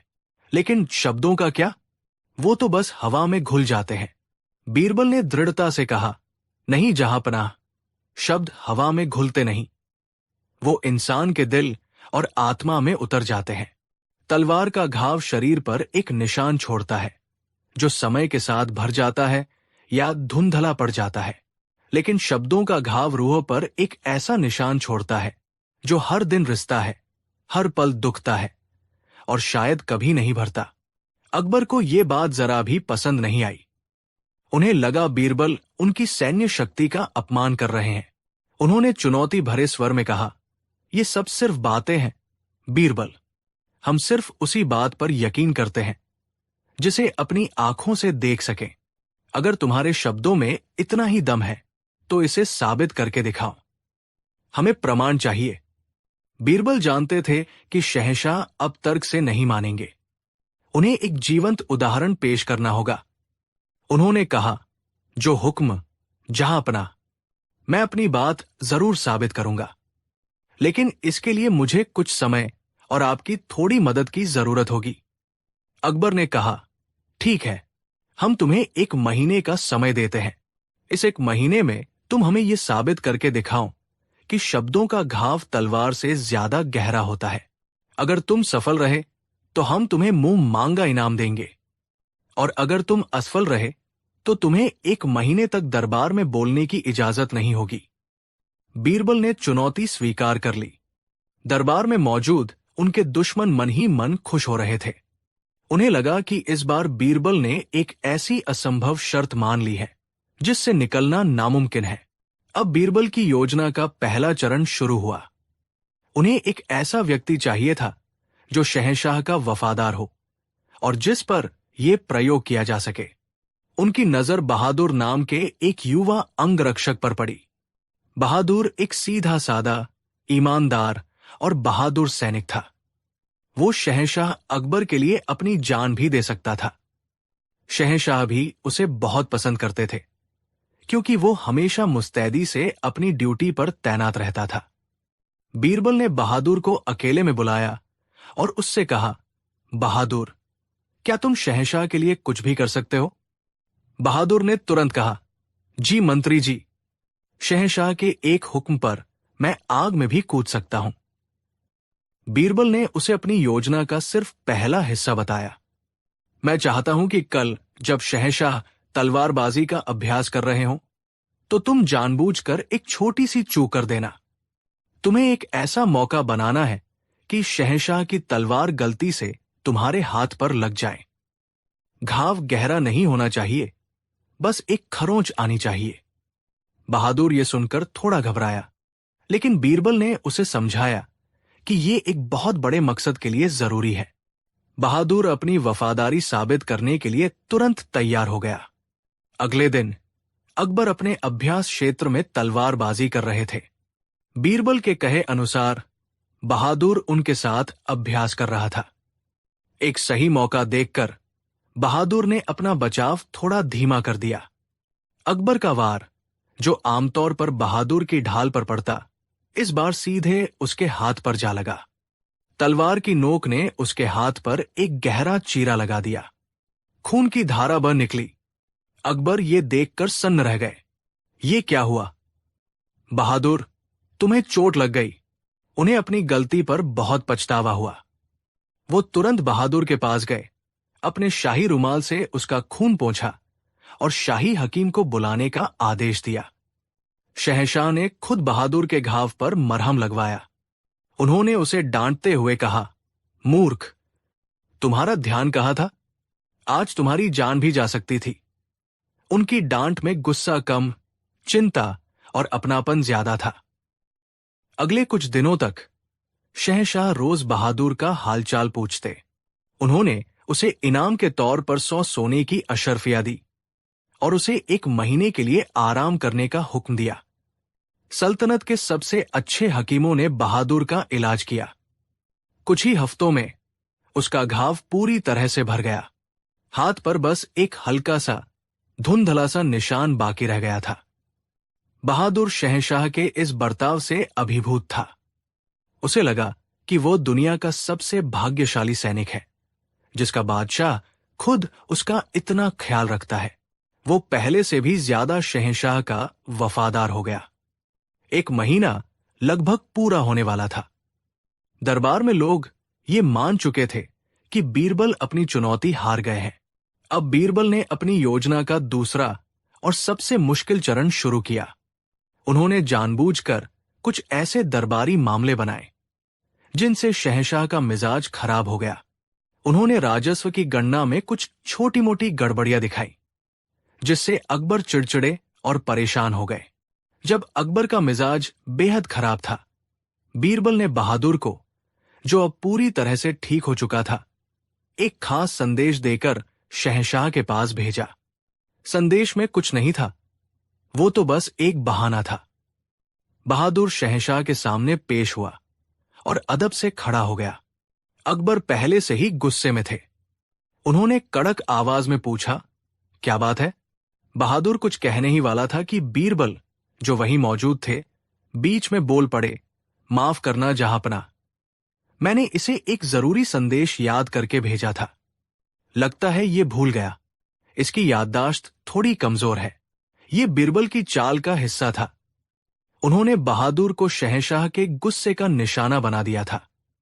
अकबर ने बहादुर को घूर कर देखा। क्या ये सच है? तुम एक छोटा सा संदेश भी याद नहीं रख सकते? बहादुर घबरा गया। नहीं जहांपनाह, मुझे सब याद है। लेकिन अकबर का गुस्सा 7वें आसमान पर था।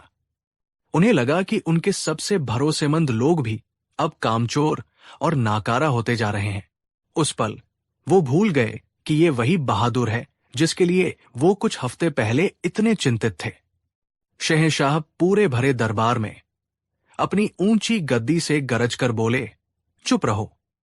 नमक हराम, हमने तुम पर इतना भरोसा किया, तुम्हें इतना मान सम्मान दिया, और तुम एक निकम्मे, नाकारा और गैरजिम्मेदार सैनिक निकले। तुम्हारी सूरत देखकर ही हमें घिन आ रही है। दफा हो जाओ हमारी नजरों के सामने। आज से हम तुम्हारी शक्ल भी नहीं देखना चाहते। ये शब्द नहीं थे, पिघले हुए शीशे की तरह थे, जो सीधे बहादुर के कानों से होते हुए उसके दिल में उतर गए। नमक हराम, निकम्मा, नाकारा, ये शब्द एक वफादार सैनिक के लिए मौत से भी बदतर थे। और ये शब्द किसी दुश्मन ने नहीं, बल्कि उस बादशाह ने कहे थे जिसे वो भगवान की तरह पूजता था। बहादुर का चेहरा सफेद पड़ गया। उसकी आंखों से आंसू बहने लगे। वो एक पल के लिए पत्थर की मूरत बन गया। फिर वो बिना एक शब्द कहे झुका, शहंशाह को आखिरी सलाम किया और लड़खड़ाते कदमों से दरबार से बाहर चला गया। अकबर ने गुस्से में उसकी तरफ देखा भी नहीं। उन्हें अपने कहे हुए शब्दों की गंभीरता का अंदाजा ही नहीं था। उन्हें लगा कि उन्होंने बस एक लापरवाह नौकर को डांटा है। अगले दिन खबर आई कि बहादुर ने अपनी नौकरी से इस्तीफा दे दिया है और अपना गांव वापस चला गया है। शहंशाह ने जब ये सुना तो उन्हें और गुस्सा आया। देखो इसका घमंड, एक जरा सी डांट भी सहन नहीं कर सका। ऐसे सिपाही की हमें जरूरत भी नहीं। 1 महीना पूरा हो गया। अकबर ने दरबार में बीरबल को बुलाया। बीरबल, तुम्हारा समय समाप्त हुआ। तुम अपनी बात साबित नहीं कर सके। तलवार का घाव सच है और शब्दों का घाव बस एक कल्पना। अपनी हार स्वीकार करो। बीरबल ने सिर झुकाकर कहा, जहांपनाह, मेरा प्रयोग अभी पूरा नहीं हुआ है। मैं बस आपसे बहादुर को एक बार फिर दरबार में बुलाने की इजाजत चाहता हूं। अकबर ने बेमन से इजाजत दे दी। कुछ दिनों बाद बहादुर को दरबार में लाया गया। वो अब एक सैनिक नहीं लग रहा था। उसके चेहरे की चमक गायब हो चुकी थी। उसकी आंखें बुझी हुई थी और वो कमजोर और टूटा हुआ लग रहा था। अकबर ने उसे देखकर कहा, तो तुम आ ही गए। सुना है तुमने नौकरी छोड़ दी। लगता है हमारी जरा सी डांट तुम्हें बहुत बुरी लग गई। बहादुर खामोश रहा। उसकी नजरें जमीन पर गड़ी थी। अब बीरबल आगे आए। उन्होंने शहंशाह से कहा, जहां पनाह, क्या आपको याद है लगभग 1 महीना पहले अभ्यास के दौरान आपकी तलवार से बहादुर को चोट लगी थी? अकबर ने थोड़ा सोचकर कहा, हां, याद है। एक छोटी सी खरोंच थी, लेकिन हमने उसका बेहतरीन इलाज करवाया था। अब तो वो पूरी तरह से ठीक हो चुका है। बीरबल ने बहादुर से कहा, बहादुर, क्या तुम शहंशाह को अपना वो घाव दिखा सकते हो? बहादुर ने झिझकते हुए अपनी आस्तीन ऊपर की। उसके हाथ पर एक बहुत ही हल्का सा, लगभग अदृश्य निशान था। अगर ध्यान से न देखा जाता तो पता भी नहीं चलता। बीरबल ने कहा, देखिए जहांपना, यह है आपकी तलवार का घाव। 1 महीने में यह लगभग गायब हो चुका है। अब यह बहादुर को कोई तकलीफ नहीं देता। यह बस एक भूली बिसरी याद बनकर रह गया है। फिर बीरबल का स्वर गंभीर हो गया। उन्होंने बहादुर की आंखों में देखते हुए पूछा, और बहादुर, क्या तुम्हें वो दिन याद है जब शहंशाह ने तुमसे कुछ शब्द कहे थे? ये सवाल सुनते ही बहादुर का शांत चेहरा तड़प उठा। उसकी बुझी हुई आंखों में अचानक आंसुओं का सैलाब आ गया। उसका पूरा शरीर कांपने लगा। उसकी आवाज एंजी एचिन गई और वो हिचकियों के बीच बोला, हां, हां मंत्री जी, मुझे एक एक शब्द याद है। उन्होंने मुझे नमक हराम कहा था, निकम्मा कहा था। उन्होंने कहा था कि उन्हें मेरी सूरत से घिन आती है। ये कहते कहते वो जमीन पर बैठ गया और बच्चों की तरह फूट फूट कर रोने लगा। वो तलवार का घाव तो कुछ भी नहीं था। जहां पनाह, वो तो आपने प्यार से सहलाकर भर दिया था।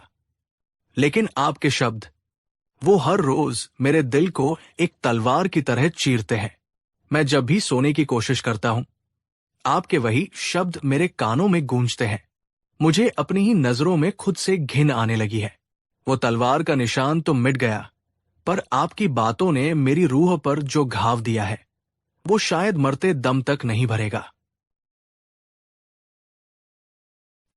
बहादुर की ये हालत देखकर और उसकी बातें सुनकर पूरे दरबार में सन्नाटा छा गया। शहंशाह अकबर अपनी गद्दी पर जड़ हो गए थे। उन्हें पहली बार अपने शब्दों की ताकत का एहसास हुआ। उन्हें याद आया कि कैसे उन्होंने बहादुर के तलवार वाले घाव पर चिंता जताई थी, लेकिन शब्दों का घाव देने के बाद उसे पूरी तरह से भूल गए थे। उनकी आंखों के सामने दोनों दृश्य घूम गए। एक तरफ तलवार का हल्का सा निशान और दूसरी तरफ एक वफादार इंसान की टूटी हुई आत्मा। अकबर अपनी गद्दी से उतरे। वो धीरे धीरे चलकर बहादुर के पास गए और उसे जमीन से उठाया। उनकी आंखों में गहरा पछतावा था। उन्होंने बहादुर के दोनों कंधे पकड़कर कहा, बहादुर, हमें माफ कर दो। हम अपने गुस्से में अंधे हो गए थे। हमने ये कभी नहीं सोचा था कि हमारे शब्द तुम्हें इतनी गहरी चोट पहुंचाएंगे। फिर वो पूरे दरबार की ओर मुड़े और ऊंची आवाज में कहा, आज बीरबल जीत गया और हम हार गए। आज हमने अपनी आंखों से देख लिया कि तलवार का घाव तो हकीम भर सकता है, लेकिन शब्दों का घाव सिर्फ माफी और प्यार ही भर सकता है, और कभी कभी तो वो भी नहीं। सच है, शब्दों का घाव तलवार के घाव से 1000 गुना ज्यादा गहरा होता है। शहंशाह ने बहादुर को फिर से उसकी नौकरी पर बहाल किया और उसे पहले से भी ज्यादा सम्मान दिया। लेकिन उस दिन के बाद शहंशाह अकबर बोलने से पहले हमेशा 1000 बार सोचते थे। उन्होंने सीख लिया था कि एक बादशाह की सबसे बड़ी ताकत उसकी तलवार नहीं, बल्कि उसके शब्द होते हैं, जो किसी को बना भी सकते हैं और किसी को हमेशा के लिए तोड़ भी सकते हैं। कहानी 7। आगरा शहर की एक सबसे व्यस्त गली में सेठ धनीराम की आलीशान हवेली थी। धनीराम, जैसा कि नाम से ही जाहिर था, शहर के सबसे अमीर व्यापारियों में से एक थे। उनके पास सोना, चांदी, हीरे जवाहरात और जमीन जायदाद की कोई कमी नहीं थी। ईश्वर ने उन्हें धन तो भरपूर दिया था, लेकिन उनकी एक ही चिंता थी जो उन्हें दिन रात खाई जाती थी, उनकी 3 बेटियां। बेटियां तो चांद का टुकड़ा थी, सुशील और गुणवान। लेकिन सेठ जी ने जल्दबाजी और लालच में उनकी शादियां जिन घरों में की थी, वहां से उन्हें 3 ऐसे दामाद मिले थे जिन्हें अक्ल छूकर भी नहीं गुजरी थी। सेठ जी के बड़े दामाद का नाम था लंबोदर।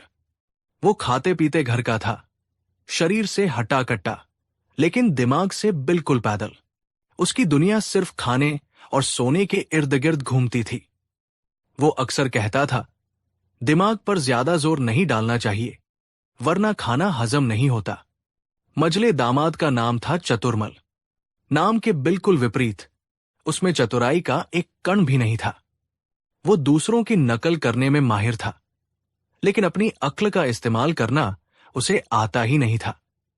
अगर कोई उसे कहता कि दीवार में सिर मारने से ज्ञान बढ़ता है, तो वो बिना सोचे समझे दीवार से सिर टकराने लगता। और सबसे छोटे दामाद का नाम था बुद्धिलाल। विडंबना देखिए, बुद्धिलाल को लगता था कि वह दुनिया का सबसे बुद्धिमान व्यक्ति है। वो हर बात पर अपनी राय देता, हर मामले में अपनी टांग अड़ाता, लेकिन उसकी बातें हमेशा बेवकूफी भरी होती थी। उसे लगता था कि जोर जोर से और आत्मविश्वास से बोलने से मूर्खता भी बुद्धिमानी लगने लगती है। सेठ धनीराम जब भी अपने इन 3 नमूनों को देखते तो अपना सिर पीट लेते।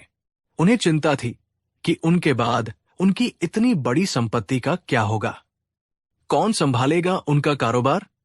एक दिन उनकी पत्नी ने उन्हें उदास देखकर कहा, अजी सुनते हो, आप इतना क्यों सोचते हैं? दामाद है, धीरे धीरे सीख जाएंगे।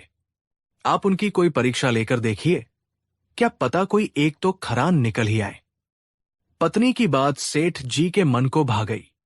उन्होंने सोचा, हां, ये सही रहेगा, मैं उनकी एक परीक्षा लूंगा। जो इस परीक्षा में पास हो जाएगा, मैं अपना सारा कारोबार उसे ही सौंप दूंगा। सेठ जी ने तुरंत तीनों दामादों को अपने घर पर भोज के लिए बुलवाया। तीनों दामाद ये सुनकर बहुत खुश हुए। लंबोदर को अच्छे अच्छे पकवानों का ख्याल आया। चतुरमल ने सोचा कि ससुर जी जरूर कोई कीमती तोहफा देंगे, और बुद्धिलाल ने मन में ठान लिया कि आज वह अपनी बुद्धिमानी से ससुर जी का दिल जीत ही लेगा। जब तीनों दामाद आ गए और लजीज पकवानों का दौर खत्म हुआ, तो सेठ धनीराम ने गंभीर होकर कहा, पुत्रो, अब मैं बूढ़ा हो चला हूं। मैं चाहता हूं कि तुम तीनों में से कोई एक मेरे कारोबार की बागडोर संभाले, लेकिन इसके लिए तुम्हें मेरी एक परीक्षा पास करनी होगी। ये सुनकर तीनों दामाद सीधे होकर बैठ गए। सेठ जी ने अपने नौकर को बुलाया और 3 छोटी छोटी थैलियां मंगवाई। उन्होंने हर थैली में 100 सोने की अशर्फियां भरी और एक एक थैली तीनों दामादों को देते हुए कहा, मैं तुम तीनों को 100 अशर्फियां दे रहा हूं। तुम्हें इन अशर्फियों से कोई ऐसी चीज खरीदनी है जिससे मेरी ये पूरी हवेली कोने कोने तक भर जाए। तुम्हारे पास कल शाम तक का समय है। जो ये काम सबसे अच्छे तरीके से करेगा, वही मेरा वारिस होगा।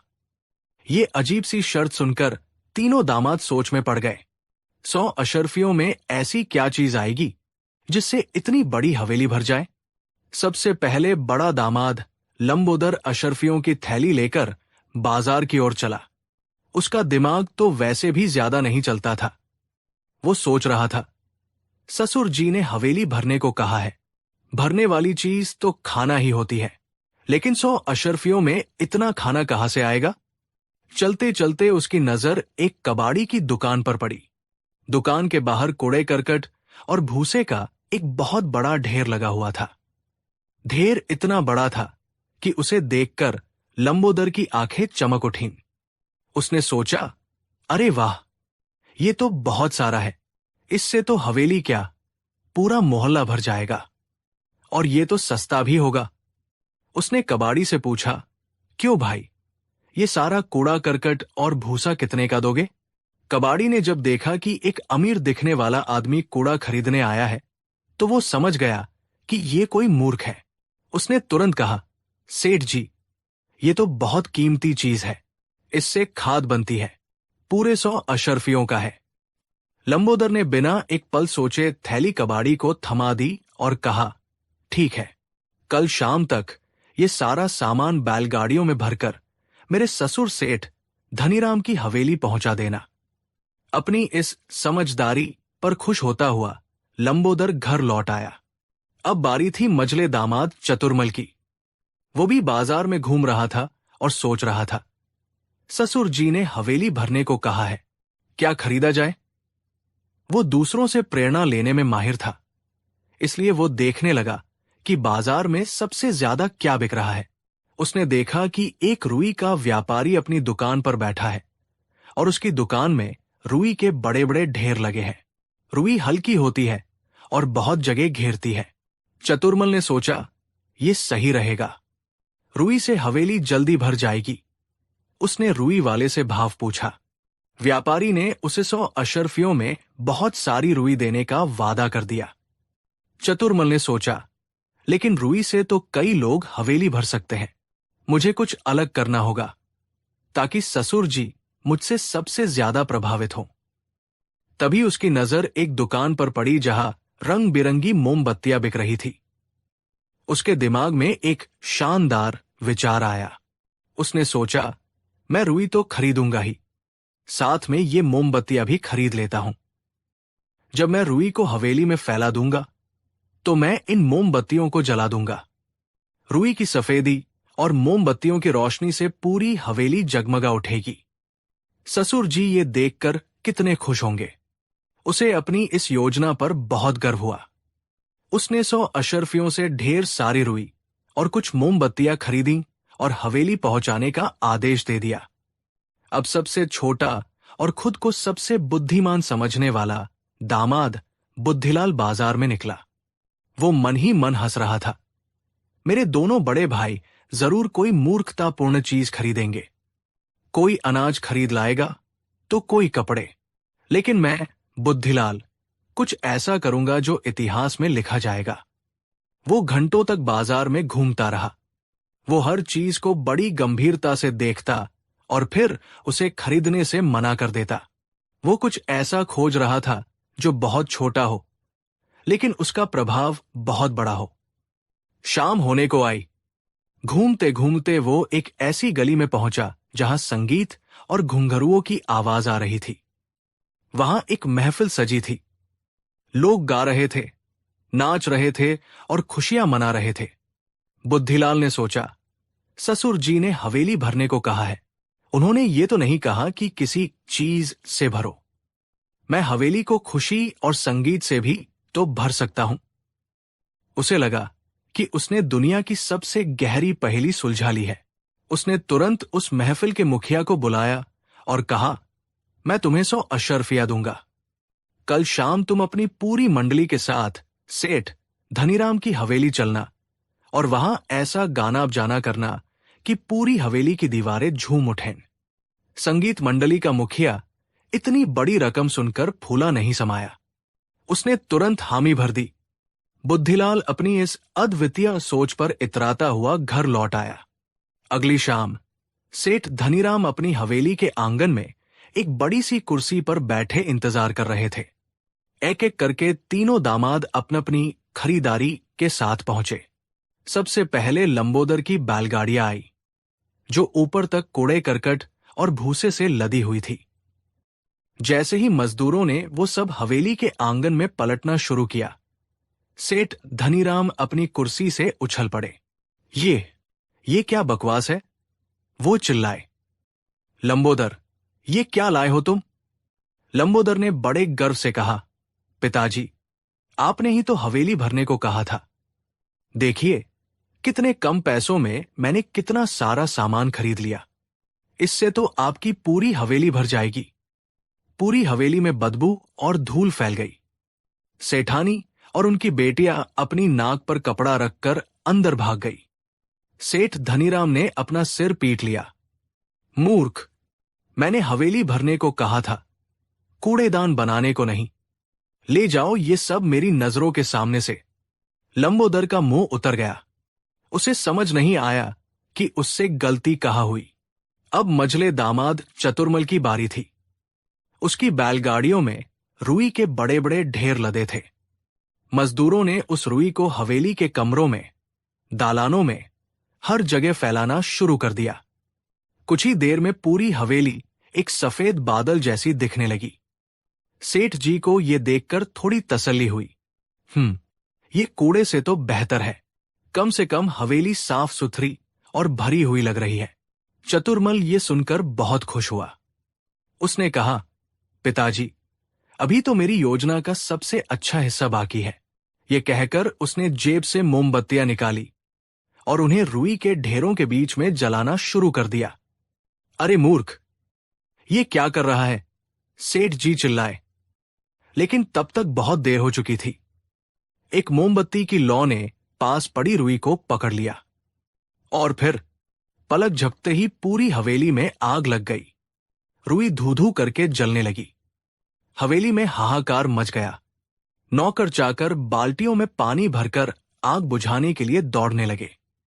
बड़ी मुश्किल से आग पर काबू पाया गया, लेकिन तब तक हवेली की दीवारों पर कालिक पुत चुकी थी और हर तरफ जली हुई रुई की बदबू फैल गई थी। चतुर्मल एक कोने में खड़ा कांप रहा था। उसे समझ नहीं आ रहा था कि उसकी इतनी रोशन योजना ऐसे अंधेरे में कैसे डूब गई। सेठ धनीराम गुस्से से लाल पीले हो रहे थे। एक ने हवेली को कबाड़ खाना बना दिया, दूसरे ने उसे जलाने में कोई कसर नहीं छोड़ी। अब उनकी आखिरी उम्मीद सबसे छोटे दामाद बुद्धिलाल पर टिकी थी। बुद्धिलाल बड़े ही नाटकीय अंदाज में आगे बढ़ा। पिताजी, उसने कहा, मेरे दोनों भाइयों ने हवेली को भौतिक चीजों से भरने की कोशिश की, लेकिन मैं इस हवेली को आत्मा से भरूंगा। मैं इसे आनंद और उल्लास से भर दूंगा। ये कहकर उसने ताली बजाई। तभी बाहर से ढोल, नगाड़ों और घुंघरुओं की आवाज आने लगी। संगीतकारों और नर्तकियों की एक पूरी मंडली नाचते गाते हुए हवेली में घुस आई। वे जोर जोर से गाने और नाचने लगे। कुछ देर के लिए तो माहौल थोड़ा बदला, लेकिन जल्द ही उनका शोर इतना बढ़ गया कि कान फटने लगे। वे हवेली के हर कोने में नाच रहे थे, हर चीज पर चढ़ रहे थे। सेठ जी का सिर दर्द से फटने लगा। उनकी शांतिप्रिय हवेली एक मछली बाजार बन चुकी थी। उन्होंने हाथ जोड़कर बुद्धिलाल से कहा, बेटा, बस कर, बंद करवा ये सब। मेरी हवेली भर तो गई है, लेकिन सिर दर्द से मुझे शांति चाहिए। बुद्धिलाल को बहुत धक्का लगा। लेकिन पिताजी, ये तो खुशी है, आनंद है। सेठ जी चिल्लाए। ये खुशी नहीं, पागलपन है। भगाओ इन सबको यहां से। संगीत मंडली को पैसे देकर विदा किया गया। अब सेठ धनीराम हवेली के जले हुए, बदबूदार और गंदे आंगन में खड़े थे और उनके सामने उनके तीनों होशियार दामाद सिर झुकाए खड़े थे। सेठ जी को लगा कि वह या तो रोए या हंसे। उनकी सारी उम्मीदें टूट चुकी थी। ठीक उसी समय आगरा के बाजार में यह खबर आग की तरह फैल गई। लोग सेठ धनीराम के 3 मूर्ख दामादों की कहानी सुनकर मजा ले रहे थे। ये खबर उड़ते उड़ते शहंशाह अकबर के कानों तक भी पहुंची। अकबर को यह किस्सा सुनकर बहुत हंसी आई। उन्होंने सेठ धनीराम और उनके तीनों दामादों को दरबार में हाजिर होने का हुक्म दिया। अगले दिन सेठ धनीराम अपने तीनों दामादों के साथ शाही दरबार में मौजूद थे। अकबर ने उनसे पूरी कहानी सुनी और फिर हंसते हंसते उनकी आंखों में पानी आ गया। सेठ जी, अकबर ने कहा, आपके दामाद तो सच में नायाब हीरे हैं। इनकी मूर्खता की कोई सीमा नहीं है। तभी बीरबल, जो अब तक चुपचाप ये सब सुन रहे थे, अपनी जगह से उठे। उन्होंने कहा, गुस्ताखी माफ हो, जहां पनाह। मेरे विचार में ये दामाद उतने भी मूर्ख नहीं है जितना हम समझ रहे हैं। सब हैरान होकर बीरबल की ओर देखने लगे। बीरबल ने समझाया, जहां पनाह, सेठ जी की शर्त ही थोड़ी अधूरी थी। उन्होंने कहा, हवेली भर दो, लेकिन ये नहीं बताया कि किस चीज से भरो। बड़े दामाद ने सोचा कि सबसे ज्यादा जगह घेरने वाली चीज भूसा और कूड़ा है, जो एक तरह से सच भी है। मझले दामाद ने सोचा कि रुई से हवेली सुंदर लगेगी और रोशनी से और भी चमक उठेगी। उसकी नीयत अच्छी थी, बस उसे आग और रुई के रिश्ते का ज्ञान नहीं था। और सबसे छोटे दामाद ने तो सबसे गहरी बात सोची। उसने हवेली को निर्जीव चीजों से नहीं, बल्कि खुशी और संगीत जैसी सजीव भावनाओं से भरने की कोशिश की। बीरबल ने सेठ धनीराम की ओर देखकर कहा, सेठ जी, आपके दामाद मूर्ख नहीं है, अनुभवहीन है। उन्होंने वही किया जो उनकी सीमित समझ ने उन्हें बताया। लंबोदर को शायद खेती बाड़ी का काम सौंपा जाए तो वो अच्छा करेगा। चतुर्मल को सजावट और प्रबंधन का काम दिया जा सकता है, बस उसे किसी समझदार व्यक्ति के मार्गदर्शन की जरूरत है। और बुद्धिलाल, उसकी सोच रचनात्मक है, उसे योजना बनाने का काम दिया जा सकता है, बस उसे ये सिखाना होगा कि हर योजना को लागू करने से पहले उसके परिणामों के बारे में सोचे। बीरबल की बातें सुनकर सेठ धनीराम की आंखें खुल गई। उन्होंने आज तक अपने दामादों को सिर्फ मूर्ख ही समझा था, कभी उनकी काबिलियत को पहचानने की कोशिश ही नहीं की थी। उन्हें अपनी गलती का एहसास हुआ। अकबर भी बीरबल की इस व्याख्या से बहुत प्रभावित हुए। उन्होंने कहा, वाह बीरबल, तुमने तो इन मूर्खों में भी गुण ढूंढ निकाले। सच है, दुनिया में कोई भी व्यक्ति पूरी तरह से बेकार नहीं होता, बस उसे सही काम और सही मार्गदर्शन की जरूरत होती है। सेठ धनीराम ने दरबार में ही बीरबल का धन्यवाद किया। उस दिन के बाद उन्होंने अपने तीनों दामादों को उनकी काबिलियत के अनुसार अपने कारोबार में अलग अलग जिम्मेदारियां दी और खुद उनका मार्गदर्शन करने लगे। धीरे धीरे अनुभव के साथ उनके वही 3 मूर्ख दामाद समझदार और काबिल व्यापारी बन गए। और इस तरह बीरबल की बुद्धिमानी ने न केवल 3 लोगों को मूर्ख साबित होने से बचाया, बल्कि एक निराश ससुर को उसके 3 काबिल वारिस भी दिलवा दिए।